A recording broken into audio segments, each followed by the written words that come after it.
ਗੁਰਬਾਣੀ ਕਹੈ ਸੇਵਕ ਜਨ ਮਾਨੈ, ਪਰਤਖ ਗੁਰੂ ਨਿਸਤਾਰੇ। ਪਰਮ ਸਨਮਾਨਯੋਗ ਗੁਰਤਾ ਗੱਦੀ ਤੇ ਸੁਭਾਏਮਾਨ ਚਾਵਰ ਸ਼ਾਤਰ ਤਖਤ ਜੀ ਦੇ ਮਾਲਕ ਯਾਹਰਾ ਜਹੂਰ ਹਾਜਰਾ ਹਜੂਰ, ਦਸਾਂ ਪਾਤਸ਼ਾਹੀਆਂ ਦੇ ਆਤਮਿਕ ਸਵਰੂਪ, ਧੰਨ ਧੰਨ ਧੰਨ ਸਾਹਿਬ ਸਤਿਗੁਰੂ ਸ੍ਰੀ ਗੁਰੂ ਗ੍ਰੰਥ ਸਾਹਿਬ ਮਹਾਰਾਜ ਪਾਤਸ਼ਾਹ ਜੀ ਦੀ ਪਾਵਨ ਪਵਿੱਤਰ ਹਜ਼ੂਰੀ ਅੰਦਰ ਸਤਿਗੁਰਾਂ ਦੇ ਦਰੋਂ ਘਰੋਂ ਵਰਸਾਏ ਹੋਏ ਸਤਿਗੁਰਾਂ ਦੇ ਸਾਜੇ ਨਿਵਾਜੇ ਗੁਰਸਿੱਖ ਬ੍ਰਹਮ ਗਿਆਨੀ ਧੰਨ ਧੰਨ ਬਾਬਾ ਸੰਤਾ ਸਿੰਘ ਜੀ, ਜਿਨ੍ਹਾਂ ਨੂੰ ਆਪਾਂ ਬਾਬਾ ਨਾਰਾਇਣ ਜੀ ਕਹਿ ਕੇ ਵੀ ਯਾਦ ਕਰਦੇ ਹਾਂ, ਤਿੰਨਾਂ ਦੀ ਯਾਦ ਵਿੱਚ ਹਰ ਸਾਲ ਦੀ ਤਰ੍ਹਾਂ ਇਸ ਵਾਰ ਵੀ ਸਮੁੱਚੀਆਂ ਸੰਗਤਾਂ ਵੱਲੋਂ ਰਲ ਮਿਲ ਕਰਕੇ ਇਹ ਸਾਲਾਨਾ ਜੋੜ ਮੇਲਾ ਮਨਾਇਆ ਜਾ ਰਿਹਾ ਹੈ। ਸਤਿਗੁਰਾਂ ਦੀ ਕਿਰਪਾ ਸਦਕਾ ਅੱਜ ਪਹਿਲੇ ਦਿਨ ਦੇ ਸੁੰਦਰ ਦੀਵਾਨ ਸਜਾਏ ਗਏ ਨੇ। ਦਾਸ ਤੋਂ ਪਹਿਲਾਂ ਆਪ ਜੀ ਨੇ ਬਹੁਤ ਹੀ ਸਤਿਕਾਰਯੋਗ ਭਾਈ ਸਾਹਿਬ ਭਾਈ ਸਤਨਾਮ ਸਿੰਘ ਜੀ ਮੁੱਖ ਸੇਵਾਦਾਰ ਗੁਰਦੁਆਰਾ ਬਾਬਾ ਵੀਰ ਸਿੰਘ ਜੀ, ਤਿੰਨਾਂ ਦੇ ਪਾਸੋਂ ਪਾਵਨ ਗੁਰਬਾਣੀ ਦਾ ਸ਼ਬਦ ਕੀਰਤਨ ਸਰਵਣ ਕੀਤਾ ਹੈ। ਆਓ ਕੁਝ ਸਮਾਂ ਆਪਾਂ ਗੁਰਬਾਣੀ ਦੀਆਂ ਵਿਚਾਰਾਂ, ਇਤਿਹਾਸਕ ਵਿਚਾਰਾਂ ਸਰਵਣ ਕਰਕੇ ਆਪਣੇ ਜੀਵਨ ਨੂੰ ਸਵਾਰਨ ਦਾ ਯਤਨ ਕਰਨਾ ਹੈ। ਸਭ ਤੋਂ ਪਹਿਲਾਂ ਗੁਰੂ ਚਰਨਾਂ ਵਿੱਚ ਹਾਜ਼ਰੀ ਲਵਾਈਏ। ਦੋਵੇਂ ਹੱਥ ਜੋੜੋ, ਸਤਿਗੁਰਾਂ ਦੇ ਚਰਨਾਂ ਵਿੱਚ ਸੀਸ ਝੁਕਾਓ, ਗੱਜ ਕਰਕੇ ਆਖੋ ਵਾਹਿਗੁਰੂ ਜੀ ਕਾ ਖਾਲਸਾ ਵਾਹਿਗੁਰੂ ਜੀ ਕੀ ਫਤਿਹ। ਸਤਿਗੁਰਾਂ ਦੀ ਪਾਵਨ ਗੁਰਬਾਣੀ ਨੂੰ ਪੜ੍ਹਨਾ ਕਰੀਏ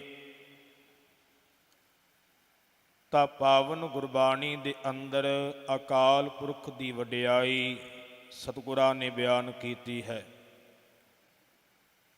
ਦੂਜੇ ਨੰਬਰ 'ਤੇ ਸਤਿਗੁਰਾਂ ਦੀ ਵਡਿਆਈ ਗੁਰਬਾਣੀ ਵਿੱਚ ਦਰਜ ਹੈ। ਤੀਜੇ ਨੰਬਰ 'ਤੇ ਸਤਿਗੁਰਾਂ ਦੇ ਪਿਆਰੇ ਦੀ, ਗੁਰਸਿੱਖ ਦੀ, ਭਗਤ ਦੀ, ਸੰਤ ਦੀ ਵਡਿਆਈ ਜਿਹੜੀ ਹੈ ਉਹ ਪਾਵਨ ਗੁਰਬਾਣੀ ਦੇ ਵਿੱਚ ਦਰਜ ਹੈ। ਬਹੁਤੇ ਵਿਸਥਾਰ ਵੱਲ ਨਾ ਜਾਈਏ ਤੇ ਦੋ ਪੰਕਤੀਆਂ ਵਿੱਚ ਸਤਿਗੁਰਾਂ ਨੇ ਗੁਰਮੁਖ ਦੀ, ਸੰਤ ਦੀ ਵਡਿਆਈ ਦਾ ਜ਼ਿਕਰ ਇਤਨਾ ਮਹਾਨ ਕਰ ਦਿੱਤਾ ਹੈ ਕਿ ਜਿਹਦੀ ਕੋਈ ਵਿਆਖਿਆ ਹੀ ਨਹੀਂ ਕੀਤੀ ਜਾ ਸਕਦੀ। ਪਾਤਸ਼ਾਹ ਨੇ ਬਚਨ ਕੀਤਾ ਹੈ, ਜਿਨ੍ਹਾਂ ਨਾ ਵਿਸਰੈ ਨਾਮ ਸੇ ਕਨੇਹਿਆ। ਇਹ ਸਵਾਲ ਹੈ ਵੀ ਜਿਨ੍ਹਾਂ ਨੂੰ ਰੱਬ ਦਾ ਨਾਂ ਨਹੀਂ ਵਿਸਰਦਾ, ਭੁੱਲਦਾ ਨਹੀਂ, ਉਹ ਕਿਹੋ ਜਿਹੇ ਨੇ? ਤੇ ਪਾਤਸ਼ਾਹ ਜੀ ਉੱਤਰ ਦਿੰਦੇ ਨੇ, ਭੇਦ ਨ ਜਾਣਹੁ ਮੂਲ ਸਾਈਂ ਜਿਹਿਆ। ਉਹਨਾਂ ਵਿੱਚ ਕਦਾਚਿਤ ਵੀ ਫਰਕ ਨਾ ਜਾਣੋ, ਉਹ ਰੱਬ ਵਰਗੇ ਹੀ ਨੇ। ਗੱਜ ਕਰਕੇ ਆਖੋ ਸਤਨਾਮ। ਉਹਨਾਂ ਦੇ ਵਿੱਚ ਤੇ ਰੱਬ ਵਿੱਚ ਕੋਈ ਅੰਤਰ ਨਹੀਂ।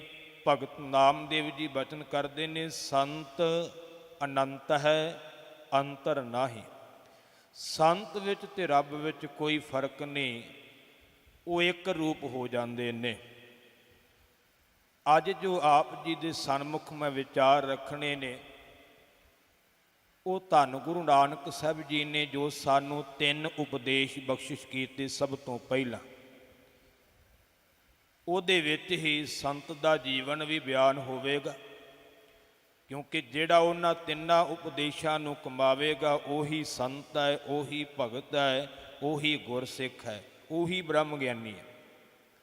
ਧਿਆਨ ਦੇਣਾ, ਉਹ ਤਿੰਨ ਉਪਦੇਸ਼, ਇੱਕ ਤਾਂ ਸਤਿਗੁਰੂ ਸ੍ਰੀ ਗੁਰੂ ਨਾਨਕ ਦੇਵ ਪਾਤਸ਼ਾਹ ਜੀ ਦਾ 550 ਸਾਲਾ ਪ੍ਰਕਾਸ਼ ਪੁਰਬ ਜਿਹੜਾ ਹੈ ਆਪਾਂ ਮਨਾ ਰਹੇ ਹਾਂ, ਬੜੀ ਭਾਵਨਾ ਸ਼ਰਧਾ ਸੰਗਤਾਂ ਦੇ ਵਿੱਚ ਹੈ। ਪਹਿਲੀ ਵਾਰ ਸ੍ਰੀ ਨਨਕਾਣਾ ਸਾਹਿਬ ਦੀ ਧਰਤੀ ਤੋਂ ਨਗਰ ਕੀਰਤਨ ਜਿਹੜਾ ਹੈ ਉਹ ਪੰਜਾਬ ਦੀ ਧਰਤੀ 'ਤੇ ਆਇਆ ਹੈ, ਇੰਡੀਆ ਦੀ ਧਰਤੀ 'ਤੇ ਆਇਆ। ਜਦੋਂ ਤੋਂ ਦੇਸ਼ ਦੀ ਵੰਡ ਹੋਈ ਹੈ ਉਦੋਂ ਬਾਅਦ ਪਹਿਲੀ ਵਾਰ ਇਹ ਨਗਰ ਕੀਰਤਨ ਜਿਹੜਾ ਹੈ ਗੁਰੂ ਨਾਨਕ ਸਾਹਿਬ ਜੀ ਦੇ ਪਾਵਨ ਪ੍ਰਕਾਸ਼ ਅਸਥਾਨ ਤੋਂ ਭਾਰਤ ਦੀ ਧਰਤੀ 'ਤੇ ਚੱਲ ਕਰਕੇ ਆਇਆ ਹੈ, ਜਿਸ ਦਾ ਸਵਾਗਤ ਵੀ ਸੰਗਤਾਂ ਨੇ ਬਹੁਤ ਕੀਤਾ ਹੈ, ਬੜੀ ਭਾਵਨਾ ਨਾਲ। ਅਜੇ ਵੀ ਨਗਰ ਕੀਰਤਨ ਨਗਰਾਂ ਵਿੱਚ ਸੋ ਬੜੇ ਪਿਆਰ ਨਾਲ ਸੰਗਤਾਂ ਜਿਹੜੀਆਂ ਨੇ ਉਹ ਜੀਵ ਆਇਆਂ ਨੂੰ ਕਹਿ ਰਹੀਆਂ ਨੇ, ਸਨਮਾਨ ਕਰ ਰਹੀਆਂ ਨੇ, ਸੇਵਾ ਕਰ ਰਹੀਆਂ ਨੇ, ਹਿੱਸਾ ਭਰ ਰਹੀਆਂ ਨੇ। ਧੰਨ ਗੁਰੂ ਨਾਨਕ ਦੇਵ ਪਾਤਸ਼ਾਹ ਜੀ ਦੇ ਤਿੰਨ ਉਪਦੇਸ਼ ਅਸੀਂ ਬੜੀ ਵਾਰ ਸੁਣੇ, ਪਰ ਉਹਦੀ ਵਿਸਥਾਰ ਨਾਲ ਵਿਆਖਿਆ ਆਪਾਂ ਨਹੀਂ ਸੁਣੀ। ਇਹ ਸਾਰਿਆਂ ਨੂੰ ਪਤਾ ਹੈ ਕਿ ਧੰਨ ਗੁਰੂ ਨਾਨਕ ਸਾਹਿਬ ਜੀ ਨੇ ਤਿੰਨ ਉਪਦੇਸ਼ ਸਾਡੇ ਤਾਈਂ ਬਖਸ਼ਿਸ਼ ਕੀਤੇ ਨੇ। ਕਿਰਤ ਕਰੋ, ਨਾਮ ਜਪੋ, ਵੰਡ ਛਕੋ, ਇਹਨੂੰ ਪਤਾ ਹੈ, ਪਰ ਇਹਨੂੰ ਅਜੇ ਤੱਕ ਆਪਾਂ ਵਿਸਥਾਰ ਨਾਲ ਨਹੀਂ ਵਾਚਿਆ। ਹੋ ਸਕਦਾ ਕਿਸੇ ਬੁਲਾਰੇ ਨੇ, ਪ੍ਰਚਾਰਕ ਨੇ ਸੁਣਾਇਆ ਹੋਵੇ ਤੁਹਾਨੂੰ, ਪਰ ਮੈਂ ਇੱਥੋਂ ਦੀ ਗੱਲ ਕਰ ਰਿਹਾ। ਧਿਆਨ ਦੇਣਾ, ਇਹਨਾਂ ਤਿੰਨਾਂ ਉਪਦੇਸ਼ਾਂ ਨੂੰ ਆਪਾਂ ਗੁਰਬਾਣੀ ਵਿੱਚੋਂ, ਗੁਰੂ ਇਤਿਹਾਸ ਵਿੱਚੋਂ ਵਾਚਣ ਦਾ ਯਤਨ ਕਰਨਾ ਹੈ ਕਿ ਇਹ ਕੀ ਨੇ। ਅਖਰੀ ਅਰਥ ਤੇ ਸਾਨੂੰ ਸਾਰਿਆਂ ਨੂੰ ਪਤਾ ਵੀ ਕਿਰਤ ਕਰੋ ਦਾ ਅਰਥ ਹੈ ਕੰਮ ਕਰੋ, ਤੇ ਨਾਮ ਜਪੋ ਦਾ ਅਰਥ ਹੈ ਨਾਮ ਜਪਣਾ, ਵੰਡ ਛਕੋ ਦਾ ਅਰਥ ਹੈ ਵੰਡ ਕੀ ਛਕਣਾ। ਪਰ ਇਹਨੂੰ ਸਮਝਣਾ ਬੜਾ ਕਠਿਨ ਹੈ। ਇਕਾਗਰਤਾ ਬਣਾਇਓ। ਪਿੱਛੇ ਤੱਕ ਜੋ ਸੰਗਤਾਂ ਬੈਠੀਆਂ ਨੇ, ਆਪਾਂ ਗੁਰੂ ਕੇ ਦੀਵਾਨ ਵਿੱਚ ਬੈਠੇ ਹਾਂ ਗੁਰੂ ਸਾਹਿਬ ਦੇ ਬਚਨ ਸੁਣਨ ਵਾਸਤੇ, ਤੇ ਮੈਂ ਦੇਖ ਰਿਹਾ ਸੀ ਕਈ ਨੌਜਵਾਨ ਪਿੱਛੇ ਬੈਠੇ ਗੱਲਾਂ ਬਾਤਾਂ ਕਰਕੇ ਟਾਈਮ ਪਾਸ ਕਰ ਰਹੇ ਸਨ। ਫਿਰ ਤਾਂ ਕੋਈ ਸਾਨੂੰ ਦੀਵਾਨ ਦੇ ਵਿੱਚ ਬੈਠਣ ਦਾ ਲਾਭ ਨਹੀਂ ਗਾ, ਕਿਉਂਕਿ ਗੱਲਾਂ ਬਾਤਾਂ ਤੇ ਅਸੀਂ ਰੋਜ਼ ਹੀ ਕਰਦੇ ਹਾਂ ਘਰਾਂ ਵਿੱਚ, ਇਹ ਤਾਂ ਸਰਕਲ ਰੋਜ਼ ਹੀ ਚੱਲਦਾ ਹੈ। ਅੱਜ ਅਸੀਂ ਮਹਾਂਪੁਰਖਾਂ ਦੇ ਸਾਲਾਨਾ ਜੋੜ ਮੇਲੇ 'ਤੇ ਆਏ ਹਾਂ, ਕੁਝ ਸੁਣਨ ਵਾਸਤੇ ਆਏ ਹਾਂ, ਸੇਵਾ ਕਰਨ ਆਏ ਹਾਂ, ਸਿਮਰਨ ਕਰਨ ਆਏ ਹਾਂ, ਸੁਣਨ ਵਾਸਤੇ ਆਏ ਹਾਂ। ਪਰ ਜੇ ਇਹ ਕਰਮ ਨਹੀਂ ਕਰਦੇ ਤੇ ਅਸੀਂ ਕੱਖ ਵੀ ਲੈ ਕੇ ਨਹੀਂ ਜਾਵਾਂਗੇ, ਉਲਟਾ ਦੋਸ਼ੀ ਬਣ ਕਰਕੇ ਘਰਾਂ ਨੂੰ ਜਾਵਾਂਗੇ। ਕਿਉਂਕਿ ਗੁਰਮਤਿ ਸਮਾਗਮ, ਗੁਰਮਤਿ ਦੀਵਾਨਾਂ ਦੀ ਇਹ ਮਰਿਆਦਾ ਹੈ ਕਿ ਜਿਸ ਨੇ ਵੀ ਬੈਠਣਾ ਹੈ ਉਹਦਾ ਕਰਮ ਇਹ ਆ ਕਿ ਉਹ ਧਿਆਨ ਦੇ ਕਰਕੇ ਇਕਾਗਰਤਾ ਨਾਲ ਗੁਰੂ ਕੀ ਬਾਣੀ ਦੇ ਕੀਰਤਨ ਨੂੰ, ਕਥਾ ਨੂੰ, ਢਾਡੀ ਕਵੀਸ਼ਰਾਂ ਨੂੰ ਧਿਆਨ ਨਾਲ ਸੁਣਨਾ ਕਰੇ, ਤਾਂ ਕਿ ਉਹਨੂੰ ਲਾਭ ਹੋ ਸਕੇ, ਆਪਣਾ ਜੀਵਨ ਸੁਆਰ ਸਕੇ। ਜੇ ਇਕਾਗਰਤਾ ਨਹੀਂ ਬਣਾਉਣੀ ਤੇ ਫਿਰ ਕੋਈ ਬਹੁਤਾ ਲਾਭ ਨਹੀਂ ਗਾ। ਸੋ ਜਿਹੋ ਜੇ ਆਏ ਨਾ ਆਏ ਕਹਿ ਦਿੰਦੇ ਅਸੀਂ ਸਾਲਾਨਾ ਜੋੜ ਮੇਲਾ, ਪਰ ਕਦੀ ਜੋੜ ਮੇਲੇ ਦੇ ਅਰਥ ਨੂੰ ਸਮਝਿਆ ਨਹੀਂ। ਜੋੜ ਦਾ ਅਰਥ ਹੁੰਦਾ ਜੁੜਨਾ, ਜੋੜ ਲੈਣਾ। ਜੋੜ ਤਾਂ ਉਹਨੂੰ ਹੀ ਕਹਿੰਦੇ ਆ ਨਾ, ਤੇ ਜੁੜੇ ਤਾਂ ਹੈ ਹੀ ਨਹੀਂ ਮਾਲਕ ਨਾਲ, ਗੱਲਾਂ ਤੇ ਆਪਣੀਆਂ ਕੀਤੀਆਂ, ਜੋੜ ਤਾਂ ਬਣਾਇਆ ਹੀ ਨਹੀਂ। ਮੇਲੇ ਦਾ ਅਰਥ ਵੀ ਇਹੋ ਹੀ ਮਿਲਣਾ, ਇੱਕ ਦੂਜੇ ਨੂੰ ਮਿਲਣਾ। ਗੁਰੂ ਨਾਲ ਤੇ ਮਿਲੇ ਹੀ ਨਹੀਂ, ਮੇਲ ਹੋਇਆ ਹੀ ਨਹੀਂ, ਤੇ ਫਿਰ ਜੋੜ ਮੇਲਾ ਕਿਹੜਾ ਬਣਾਇਆ ਹੈ। ਜੋੜ ਮੇਲੇ ਐਵੇਂ ਨਹੀਂ ਨਾਂ ਰੱਖਿਆ, ਜੋੜ ਮੇਲਾ ਹੋਰ ਵੀ ਕੋਈ ਨਾਂ ਰੱਖ ਸਕਦੇ ਸੀ ਮਹਾਰਾਜ, ਪਰ ਜੋੜ ਮੇਲੇ ਦਾ ਅਰਥ ਹੈ, ਕੋਈ ਭਾਵ ਹੈ ਕਿ ਗੁਰੂ ਨਾਲ ਜੁੜ ਜਾਣਾ। ਜਦੋਂ ਜੁੜਾਂਗੇ ਉਦੋਂ ਹੀ ਮੇਲਾ ਹੋਣਾ ਹੈ, ਉਦੋਂ ਹੀ ਮਿਲਾਪ ਹੋਣਾ ਹੈ, ਉਦੋਂ ਹੀ ਗੁਰੂ ਦਾ ਮਿਲਾਪ ਹੋਵੇਗਾ। ਜਦੋਂ ਗੁਰੂ ਦਾ ਮਿਲਾਪ ਹੋਵੇਗਾ ਉਦੋਂ ਹੀ ਜੀਵਨ ਦੀ ਸਫਲਤਾ ਹੋਣੀ ਹੈ। ਧਿਆਨ ਦੇਣਾ ਗੁਰੂ ਪਿਆਰ ਵਾਲਿਓ, ਇਕਾਗਰਤਾ ਬਣਾਇਓ, ਇੱਕ ਇੱਕ ਬਚਨ ਨੂੰ ਆਪਾਂ ਸਮਝ ਸਕੀਏ। ਪਹਿਲਾ ਸ਼ਬਦ ਸਤਿਗੁਰਾਂ ਨੇ ਵਰਤਿਆ ਕਿਰਤ ਕਰੋ। ਹੁਣ ਕਿਰਤ ਦਾ ਆਖਰੀ ਅਰਥ ਹੈ ਕਰਮ, ਕੰਮ।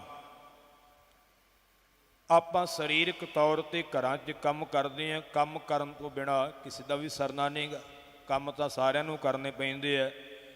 ਕੋਈ ਜ਼ਮੀਨ ਦਾ ਕੰਮ ਕਰਦਾ ਹੈ, ਕੋਈ ਦੁਕਾਨ 'ਤੇ ਕੰਮ ਕਰਦਾ ਹੈ, ਕੋਈ ਕਿਤੇ ਕੰਮ ਕਰਦਾ। ਕੰਮ ਤਾਂ ਸਾਰਿਆਂ ਨੂੰ ਕਰਨਾ ਪੈਂਦਾ ਹੈ। ਪਰ ਮਸਲਾ ਤਾਂ ਇਸ ਗੱਲ ਦਾ ਹੈ ਵੀ ਕਿਰਤ ਕਿਹੋ ਜਿਹੀ ਕਰਨੀ ਹੈ।